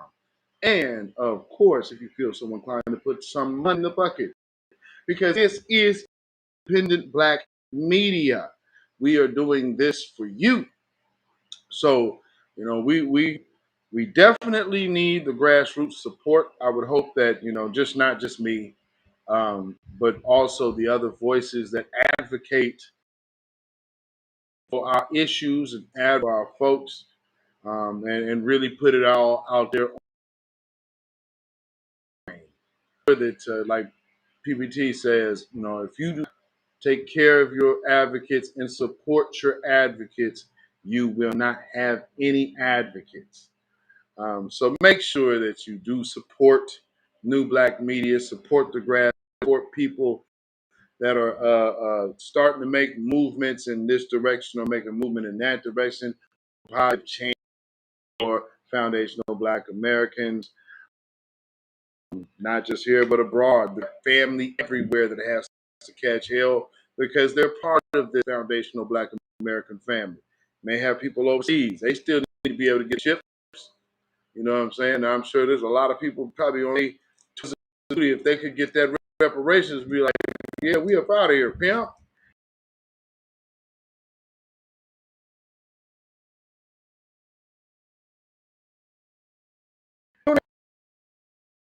So with that said, you can lead made by way of Cash App. That's $ Cash App Beat PDX. That is Cash App $ Beatzilla PDX. And we also have PayPal. That is Zilla Muzak. That is ZillaMuzak.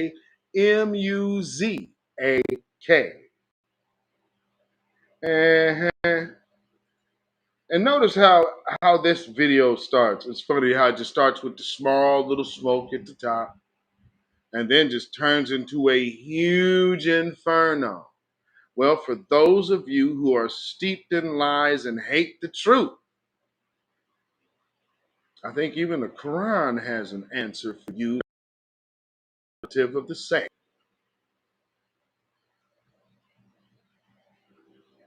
Can't be mad at me. I didn't write it. So, family, this once again has been the Beats of DX Show weekly. And we absolutely must continue to keep our culture. Shout out once again to if you want to follow me on Twitter Monday, we will be doing the Certified Truth Twitter space, and we will be celebrating Michael Jackson's birthday. So his legacy, because again, as you've seen on the screen, they are trying to intermix everything else in with our legends, in with our culture, and trying to rewrite foundational Black American history. And we are putting a stop to that. So, shout out to B for B. I would have played that, but I'm sure all have seen that by now. That little ad they running. Also, if y'all seen the little Hillary Clinton thing they're running as well, her and Chelsea Clinton, they're gonna start making their Black women pitch because now all of a sudden Hillary Clinton's gonna start trying to be a celebrity and she can wield her political influence from the celebrity position. So just be mindful of what's coming down, family. I keep telling you, it ain't going away. So she just figured, well, shit, I'll just go ahead and move over here, and then they ain't still gonna have to listen to me. That woman, boy, you talk about seismic narcissists. Actually, I came across a few of them this week. Seismic narcissists. Oh, which reminds me. Before we go, always remember, although people might call themselves goddesses, they might call themselves gurus, they may even call themselves a witch, which probably the last word is the best description of certain individuals.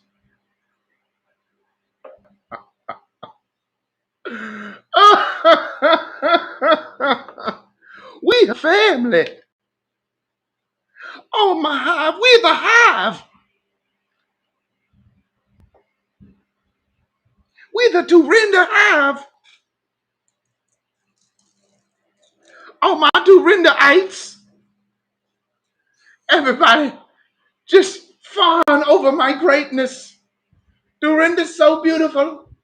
Oh, the beautiful. So fine. Pay attention to my divine divinity. because I am giving you a masterclass on greatness.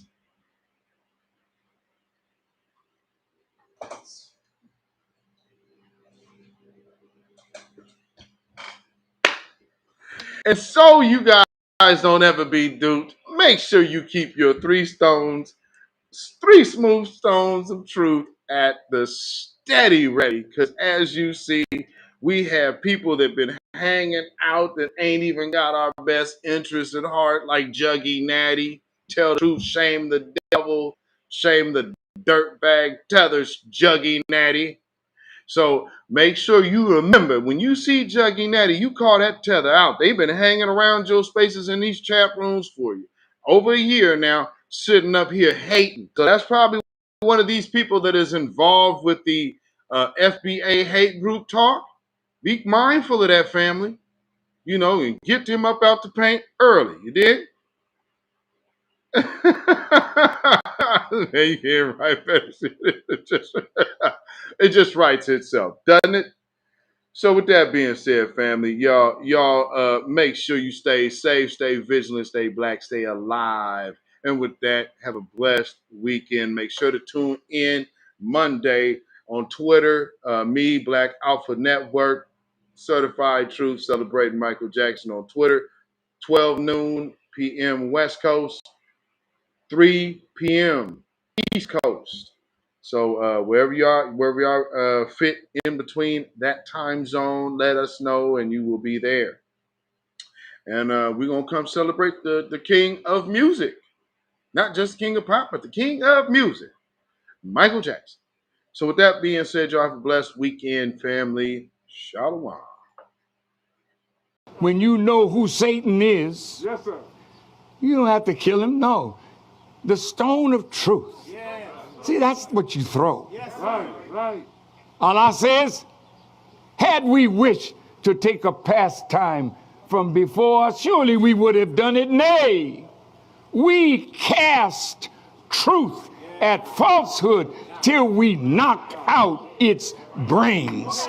Every one of you that knows the truth, stand up and tell it from the mountaintop. Black people can't take it no more. So wherever you are on the job, in the factory, I don't care where you are. If you know the truth, stand up on the truth and tell Satan, who the hell are you to try and pick my friends? Farrakhan is God's man, and you are from the enemy of God. So to hell with you. Stand up on it like a man.